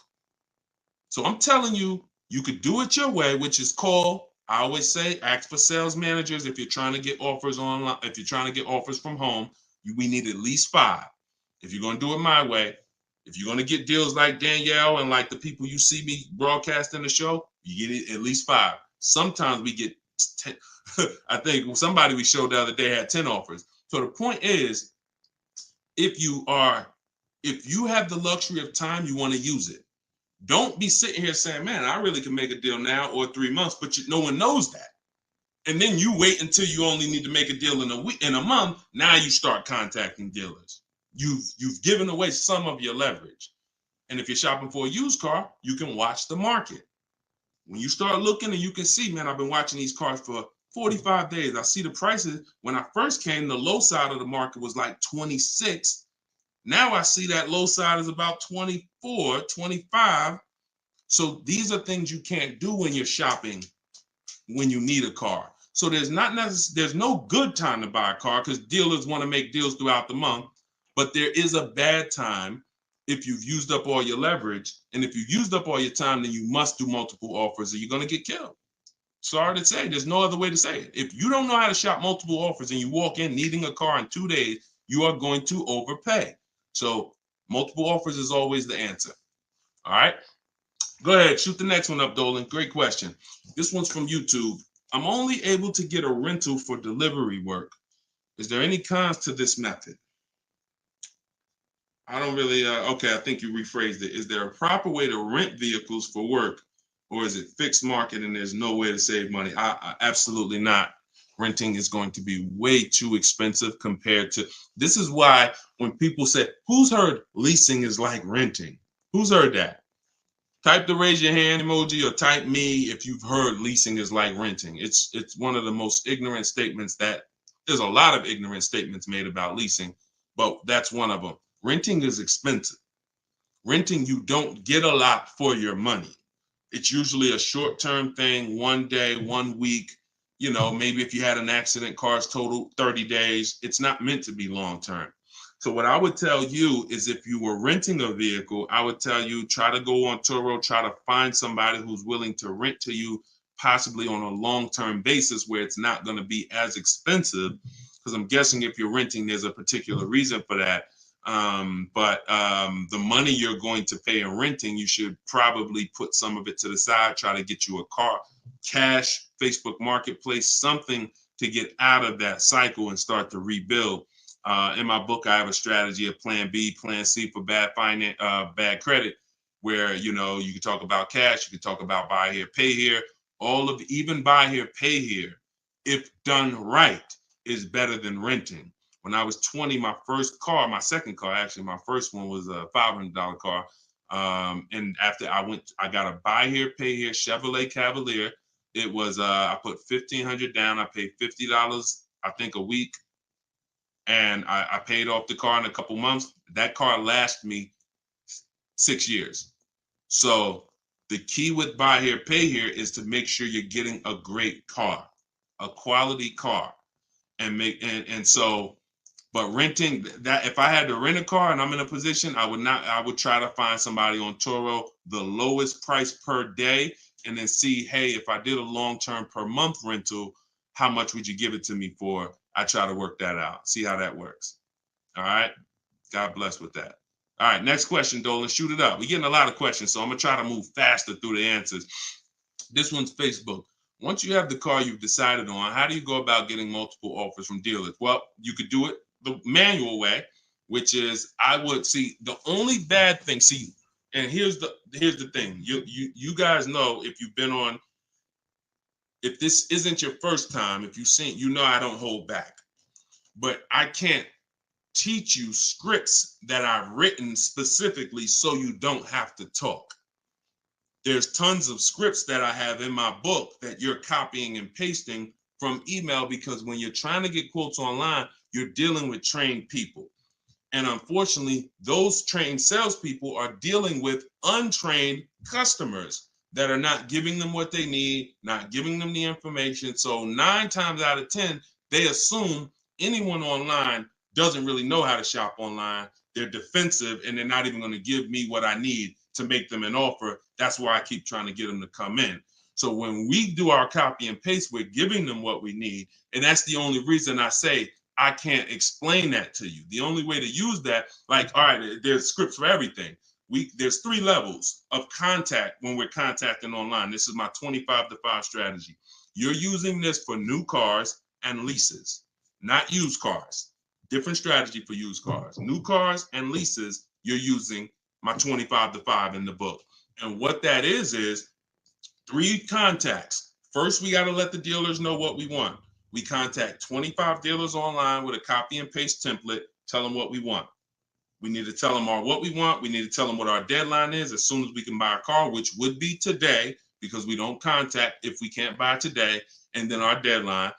And now you're going to have responses. Hey, when can you come in? Hey, when can I? Hey, when can we have a phone call? Hey, whatever. So because I used those scripts, I was able to write responses. I had to use those same scripts. Hey, Mrs. James, thanks for the inquiry. Hey, when we have I'd love to help you with this. I have a car. What would be better for you for us to talk? 1 p.m. or 4 this evening? I had to use those scripts. So I was able to write the responses to them. So we copy and paste. Now, the key is whether you're doing it that way or whether you're calling, the first key is, do you even have a vehicle I'm interested in that matches what I want? So in that initial contact, we're telling them exactly what we want. Color choices. Hey, I'm open to black, blue, gray. I'm open to a sport model or a touring model. I'm open to this. Like, this is what I like. You have to tell them that, or there's no way for them to search the inventory and get you and even see if there's a match here. So once we do that, that's your first thing. Do you have a car? Now, the benefit of doing the 25 to 5 is we're shopping out of 25 dealers' inventories. So we're giving ourselves the absolute best shot of finding something where we don't really deal with, oh, I went to this dealer, they didn't have a color I want, they didn't have the trim I want. If we contact 25 dealers and there's no inventory, that means they're either in between model years, which means, okay, maybe the 24s got sold out, 25s haven't come in yet, we're on that bridge, or it's a rare car, hasn't come in yet, or it's a very rare car. See, that's different than you believing the car is rare because you visited 1 or 2 dealers.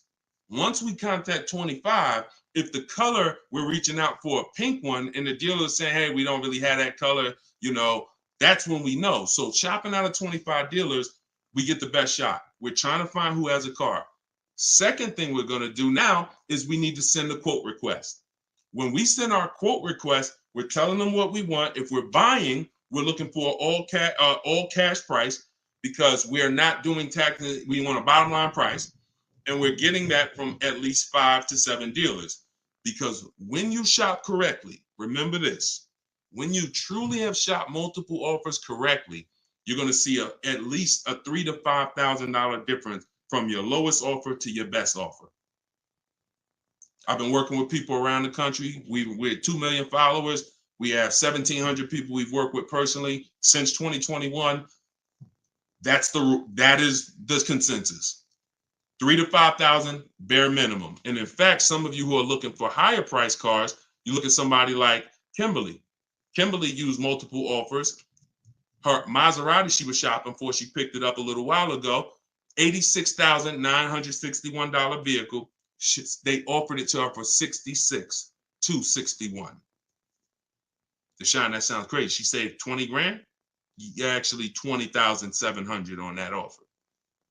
So now you never can pick. You don't know where the bottom is. She didn't go in saying, if I can't save 20 grand, I'm not getting it. That's not how we go in. We go in, we do multiple offers, and we let the bottom reveal itself.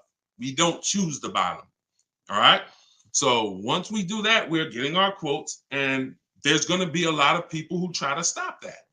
Hey, we only do business in person. When can you come in? So you need scripts to respond to all that if you're going to do it fast and shop like we shop, 60 minutes, 90 minutes. But if you're going to do it manually, then you can call ask for sales managers and try to get them that way. But do not make a decision before you see at least 5 offers. 5 to 7 offers. Nobody who's listening to me will ever buy a car without seeing 5 to 7 offers, new cars and leases. Never. Too much money at stake. All right. So that's how we do it, Damon. That's the intro. And that's the only reason why I can't go deep on my 25 to 5, because it's totally internet based. We do it 60 minutes. So everyone who's like, Deshone, I want to use that. It's in my new digital book, Car Shopping for People That Hate Car Shopping. You can download it in my TikTok bio. You get it for 75% off as part of our launch. And it'll be in your inbox in 5 minutes. Same thing with Instagram. Go to my Instagram bio. You got 30 minutes before it goes back up to $97. Get your 75% off. And I'll post a link. Cue the next question up, Dolan. I'll post a link again for you guys here on YouTube and Facebook. Here's the emergency link. All right. This one's from Facebook. We got another question from Facebook. Hey, I'm in the USA, originally from Canada, and no credit in the USA as yet. Should I buy a used car with cash or a new one? What I'm afraid they'll give me a high rate. What do you think best option? Hey, if you got the ability to buy a used car cash, that's what I'd do. I'd get a great car, spend as little as possible on it, Facebook Marketplace, because I'm not looking, if I can, to go into a high interest loan when I can get me a car and then I can build my credit. I want you to follow Haley, somebody named Shonda Martin. Her brand is called Road to 750 Plus. She's very similar to me in that she does these Q&As all the time. She's live. She's a genius. She's clearly studied for many, many years to understand. And even me using her thing, her strategies, I've added at least 80 points to my credit just from things I didn't even know. Like, and the real person who's an expert is going to show you where the blind spots are. Things you didn't know, and that's what Shonda is. Some of you may follow her. She's amazing. Yeah, Cavante said, yeah, she's amazing. She is. So follow her. But yeah, I would be looking to get something inexpensive, point A to point B, little as possible. Make sure you find wherever you live, ask around who's the best mechanic in town. Ask like who does everybody know in town that, you know, fixes cars, just a good guy, good woman. And you find them and you say, look, I'm about to go pick up a car. I'm going to buy it privately. Well, can I pay you, $100 to inspect it for me? Get yourself an inexpensive car, and that'll give you the ability to be on the road. At the same time, you have the ability to have the time to invest in your credit. So when you're ready to make a power move where credit's concerned with a car, be it leasing, financing, you're good. All right. But if you go buy a car overpriced interest rate, it could really set you back. It can really set you back. It's happened to too many people. Great question. Cue the next one up, Dolan. Great questions today. YouTube, should I buy a car cash or do I get a loan? It's a great question here. A lot of great questions. This is a matter of, look, nothing that I teach is really one size fits all. That's been the problem. 8-year rule, absolutely. If you're not keeping 8 years, that is one size fits all. That's why it's called a rule. You should be leasing if you're not keeping your cars 8 years. If you're buying, you should be keeping them more than 8 years. But when it comes to the cash or loan, here's what I've experienced. And the people who pay cash or don't pay cash, this is kind of what weighs it for them. What are they doing with, what are you doing with your money? Is your money making you money? If your money is making you money, I would have people come in the dealership, clearly had the ability to pay cash, because I would ask them, so how are you paying for the car? And they say, I'm thinking about, writing a check for it, but what are the rates? And if we had a special interest rate from the bank, like 0% or 0.99%, 1.99, 2.99 even, they'd usually take the bank's money so that their money could keep making money for them. So if that's you, and the rates are low, that's why whenever we shop for a car, you always want to check, are there any special interest rates? That's the first thing. I teach something called the bank bidding war. It's not just dealers that bid for our business. It's banks and credit unions too. So in the bank bidding war, there's 3 rounds. The first round, though, is checking if there's any special interest rates, because if there is 0.99 or 1.99, no one's beating that. Therefore, the rest of the rounds are non-applicable. So if you can use the money cheap, that's when you use the money and you let your money keep working. Now, another person, a different person, Deshone, I'm not really investing my money. You know what? I just kind of like to keep things to a minimum. I got my cash over here. Okay, then. I would still, if the money was cheap, consider it, because we could be coming into days where cash on hand becomes a little bit more important. But it's really about the cost of the money. If rates are high, 6, 7, 8%, 9%, 10%, then you want to put as much down on these cars as possible. If you're buying them, you want to put, you want to pay them off if you can, because the money is expensive. So it really depends on the cost of money. People, when the cost of money is cheap, they benefit from that, and I would think that those principles will work for anybody, and that's, you pick and choose which one of those situations fits you. But if you check the special interest rates, that usually puts it to bed. You see 0.99, it ain't no reason. Why would the bank's basically giving you free money to use. You can keep your cash on hand and, still get the car. So I know some people don't believe in that. They don't believe in interest, but here's the thing. There's something called opportunity cost. Interest is not the only loss. When you're talking financially, opportunity cost is important. When you put 30 grand in a car and it gets you, we already talked about this. Cue up the next question, Dolan. Depreciation curve. When we start talking about financially making decisions, a lot of people see, if I put 30 grand cash into this car, what is my cash worth in 6 years? $30,000 car, what is it worth in 6, 7 years, y'all? 12, 10. So what's the return on that cash? It's not even positive. It's not even neutral. It's negative. So these are all the things that it's like, okay, you go over that, what I just said over the last 6, 7 minutes, and you choose what makes sense for you. But I'm never going to give you one size fits all formulas. That's what has failed you. Always do this. That's what has failed you. Go ahead. All right, this one's from TikTok. What's the best way to purchase a car once lease is over? Why would you want to? All you're doing. All right. Let's talk about buying our lease out. And I'm going to keep this quick because some of you know that I'm adamantly against this unless you're keeping the car 8 years. Because sometimes we look at our leases, right? And we say, oh, it's, should I buy my lease out? Here's the question. Should you lease again or should you buy a used car? When you are buying your lease out, all you are doing is buying a used car. That's it. When you look at it that way, it's going to become more clear to you. It's your car. You don't have to go search for it. You do need to make sure it's a great price relative to the market, but that's all you're doing, buying a used car. So the question becomes, should I buy a used car or should I lease?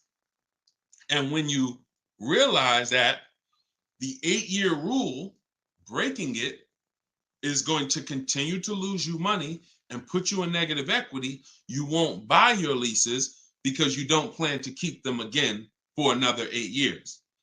I'm going to tell you how I found this out to be horrible. Guy walks in the dealership. I'm looking at the car that he has. He says, okay, I'm looking to trade this in, get me something new. So, okay, how many years old is that? About 5 years. Okay, cool. How long you had it? I had it since it was new. Okay. All right, you know how much you owe on it?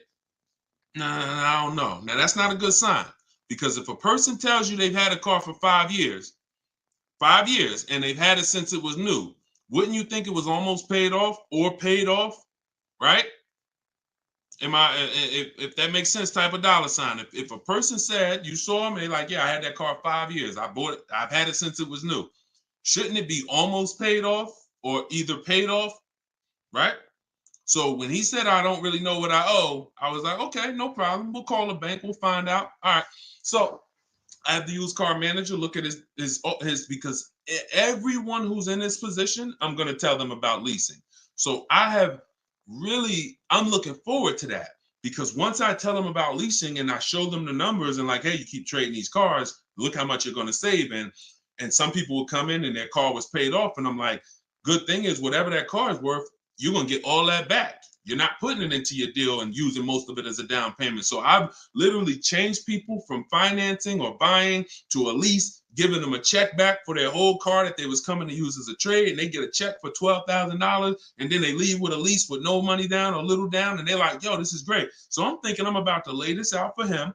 And so used car manager goes, looks at his car, may say like, okay, I think the car's probably worth about 18.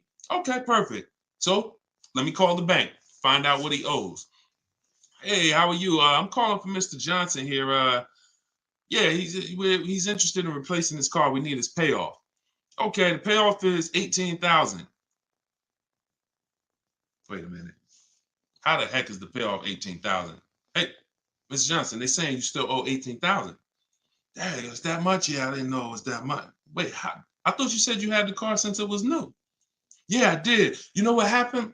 We leased it for 3 years, and then we had bought it when we bought it after the lease. That's how I learned how bad this was.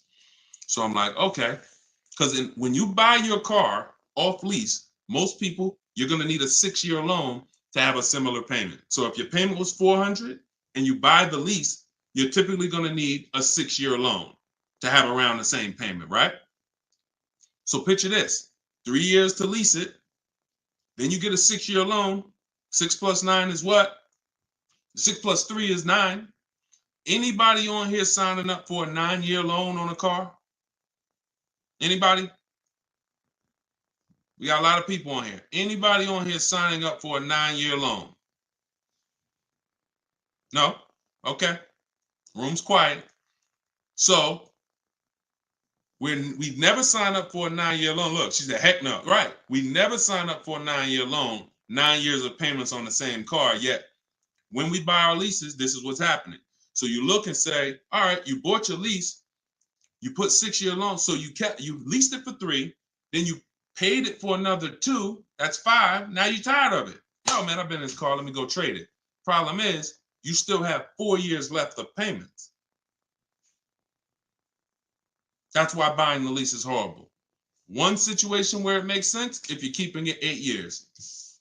That's it. If you're going to keep it another 8 years from the day you buy it, then potentially go ahead. Because all it is again, buying a used car. If you said to Sean, should I buy a used car or lease? How many years you keeping it? I'm keeping 8, 9. Buy the used car. Don't lease. So preaching the truth. Thank you, Kevin. I'm glad, man. And hopefully these stories will stick in your head. So when you encounter these situations, you know, when someone says to you, hell, man, I'm thinking about buying a lease, you'll never forget the story. So this has nothing to do with getting the best deals. This has everything to do with having the best deal structure. So I'm glad that clicked. Go ahead, shoot the next one up, Dolan. Oh, I see we already been on for. All right. We'll do a couple more. I'm trying to get through them as quick as possible. Y'all, if y'all like Deshone, I love to know everything you teach of how you shop for cars. Everything I teach is in a step-by-step way. In my digital book, Car Shopping for People That Hate Car Shopping, 7 Steps to Saving Time, Money, and Avoiding Dealerships. Everything we do is a bid. We're buying cars and leasing cars in 90 minutes, 60 minutes. When you get good, you'll be able to do this in like 45, 60 minutes. You never spend more than 30 minutes in a car dealership. You're at home. You're the prize. You're getting bids. You're no longer negotiating one-to-one where you're in a losing position. When you're getting bids, you're in the winner's position. So you can get your book for 75% off as part of our launch. Said we want to do 75% off. It's normally $97. In my TikTok bio, you can grab yours. It'll be in your inbox. And some people say, before I get to this next question, Deshone, is it in print? There's a lot of reasons when you use it, you'll see there's no way this book could have been printed. One, things change. Vroom was one of the companies that we used to use for bidding. Vroom's out of business. If we had 100,000 books out there in your houses that you all paid for, now it's like, okay, what do we do, y'all? That's obsolete. Now that's when you hear people say, hey, you need volume 2. I know just 6 months ago that I asked you and told you that I was going to solve your problem with volume 1, but that's no good anymore. Volume 2, get it today. We're not doing that. And there's nothing against them because, again, they did what works, but we didn't want to do that. I wanted to be able to update this book on the fly. What I did when Vroom went out, I updated the file. Everyone's book was updated. And there's also links in there. There's links to videos. Like I said earlier, you have my scripts in there. That was all stuff. You're going to be copy and pasting this. There's no way I could have did that in a physical book at all. All right. What do you think of swap a lease? If you can get a great lease deal, absolutely. Absolutely. We always divide the monthly payment into the MSRP. The 1% rule has existed way before I even got in the car business. The 1% rule said if you can lease a car for less than, for 1% of the MSRP, no money down, no money out of pocket, just, covering the first month's payment, you stole the car. Coincidentally, every lease I've ever had was under 1%. I paid $330 a month for my $35,000 Jeep Grand Cherokee Laredo. I paid $325 a month for my Infinities, then $345. Then my highest one was $390, and that was a $45,000 vehicle. So these are under 1% leases. In order to get 1% leases, you need to shop multiple offers, but you also need a great lease program. So what we always say is under 1% is a steal. You'll see there's 3 categories of leases. Steals, great value. Those are under 1%. Great deals. Those are between 1% and 1.5%. And then where it's time to chill, over 1.5%. You're paying too much for a car you're giving back. So if I was taking over someone's lease, I'm judging it by the same thing. Leasing is a value play. How much car can I drive for that payment? It's the ultimate way. The lower that percentage is, the more you've leveraged your money into a great car. So yeah, I'll check swap a lease, definitely. Go ahead, shoot the next one up, Dolan. This one's from TikTok. Can I sell a leased car? Who didn't know you could sell a leased car? Type me. My cousin left me his 2020 Toyota Highlander with 2,000 miles, so I need to get out of my lease. I don't need 2 cars. Okay. Equity assessment. Call the leasing. Matter of fact, I'm not going to repeat it because I already talked about this at the beginning of the broadcast. So after the broadcast, go to the YouTube page. You'll see it. I think it was either the first or second question. So within the first 10 minutes, I talked about how to do the equity assessment. You're going to follow that process. And this is all in my book. If you're like, Deshone, I don't even want to watch the video. Is that in the book? Absolutely. Because everything I'm teaching you is out of 1 step in my 7-step process. So the equity assessment is step 2. After we decide leasing versus buying, that's step 1. That's the most important question. Foundation of your car deal is, did I lease when I should have leased? Did I buy when I should have bought? Once you pass that, now if you have a car to replace, you need to do an equity assessment to see, do I have equity? Am I at a break even, which means I can get out? I'm not going to make any money, but that's fine. I can get out. Some people got a lease. I could get out the lease early. You technically can't do that because you're breaking a contract, but if you can sell out and break even, then you can get out early. Or do I have a negative position in which case I can't get out early? In the case of a negative, if you have a negative position on a lease, you can't get out early without penalty, without those payments. But if you're a negative equity on a finance, then that's different. There's no negative equity in a lease. I know we kind of use these terms interchangeably. Negative equity is only with a finance because you have to pay the money. With a lease, if what I get offers for, if it's below my payoff, then I just stay in the car until the end. I don't have negative equity. So you do the equity assessment, and hopefully you can break even. And the good thing about Toyota, if they haven't changed it, and I remember right, they don't have a third-party restriction.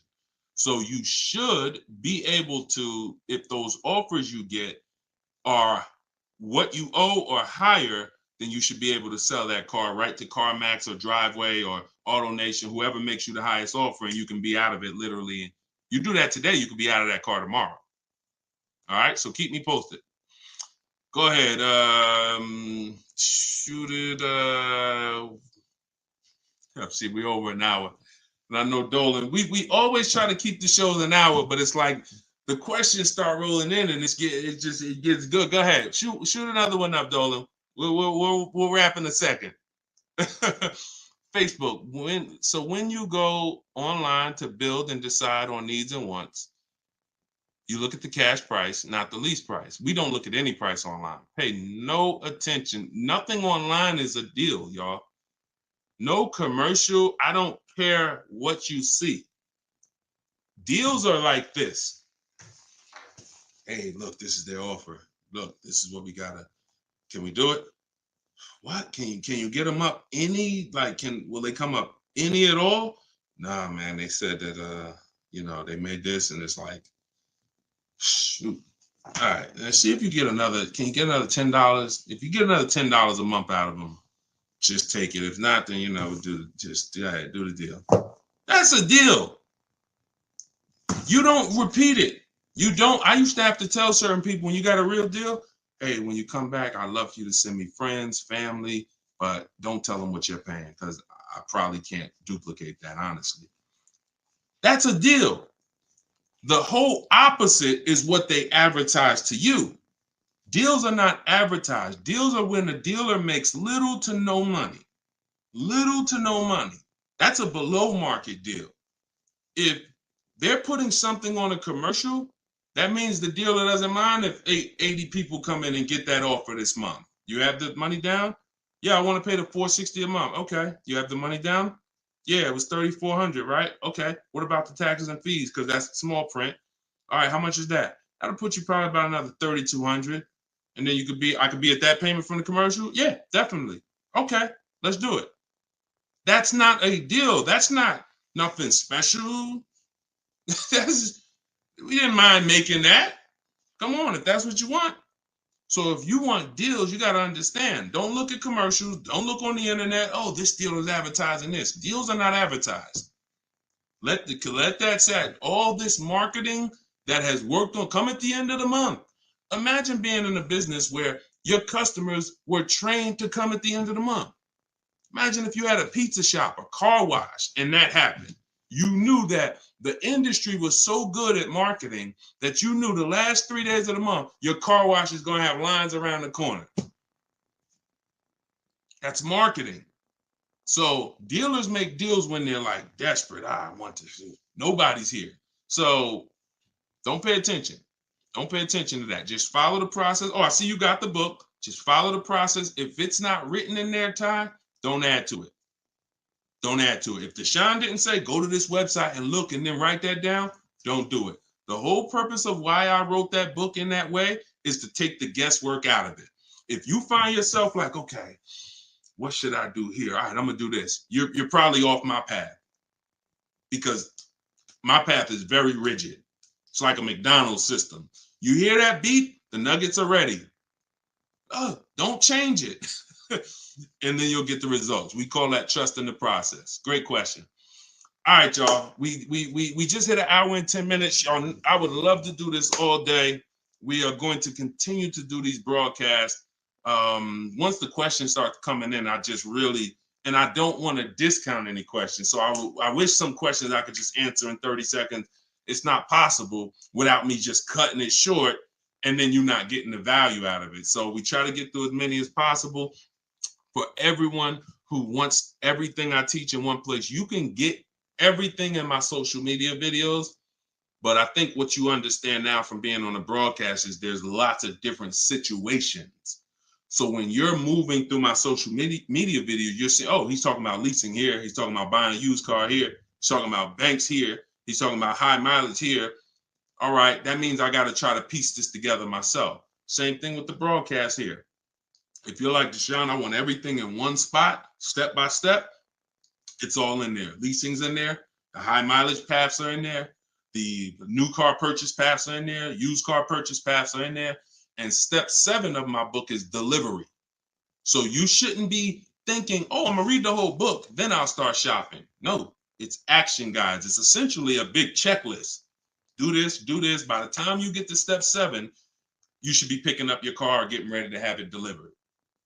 So that's the way it is. You don't take a quiz at the end. The quiz is if you did it right, your car's on the way. So everyone can get your book for 75% off as part of our launch. It's in my TikTok bio. Grab yours, use it, and please make sure you email me your deal. As soon as you make your deal, send me an email. Deshone, check this out. I don't want to see just the car you got. I want to see the price you paid. You're going to have price assurance, and I'm happy to be on this journey with you. So get it in here. I'm going to send this link. I'm going to type the link one more time for you guys here on Facebook and YouTube. In case you missed the countdown, I just typed the link. You can grab it there. TikTok, Instagram, it's in my bio. Click that website and then click that button that says 75% off. So until then, thank you, Ty. Great questions today. Great questions. All the questions were good. And I'll see y'all on the next broadcast. We'll keep this going. God bless y'all.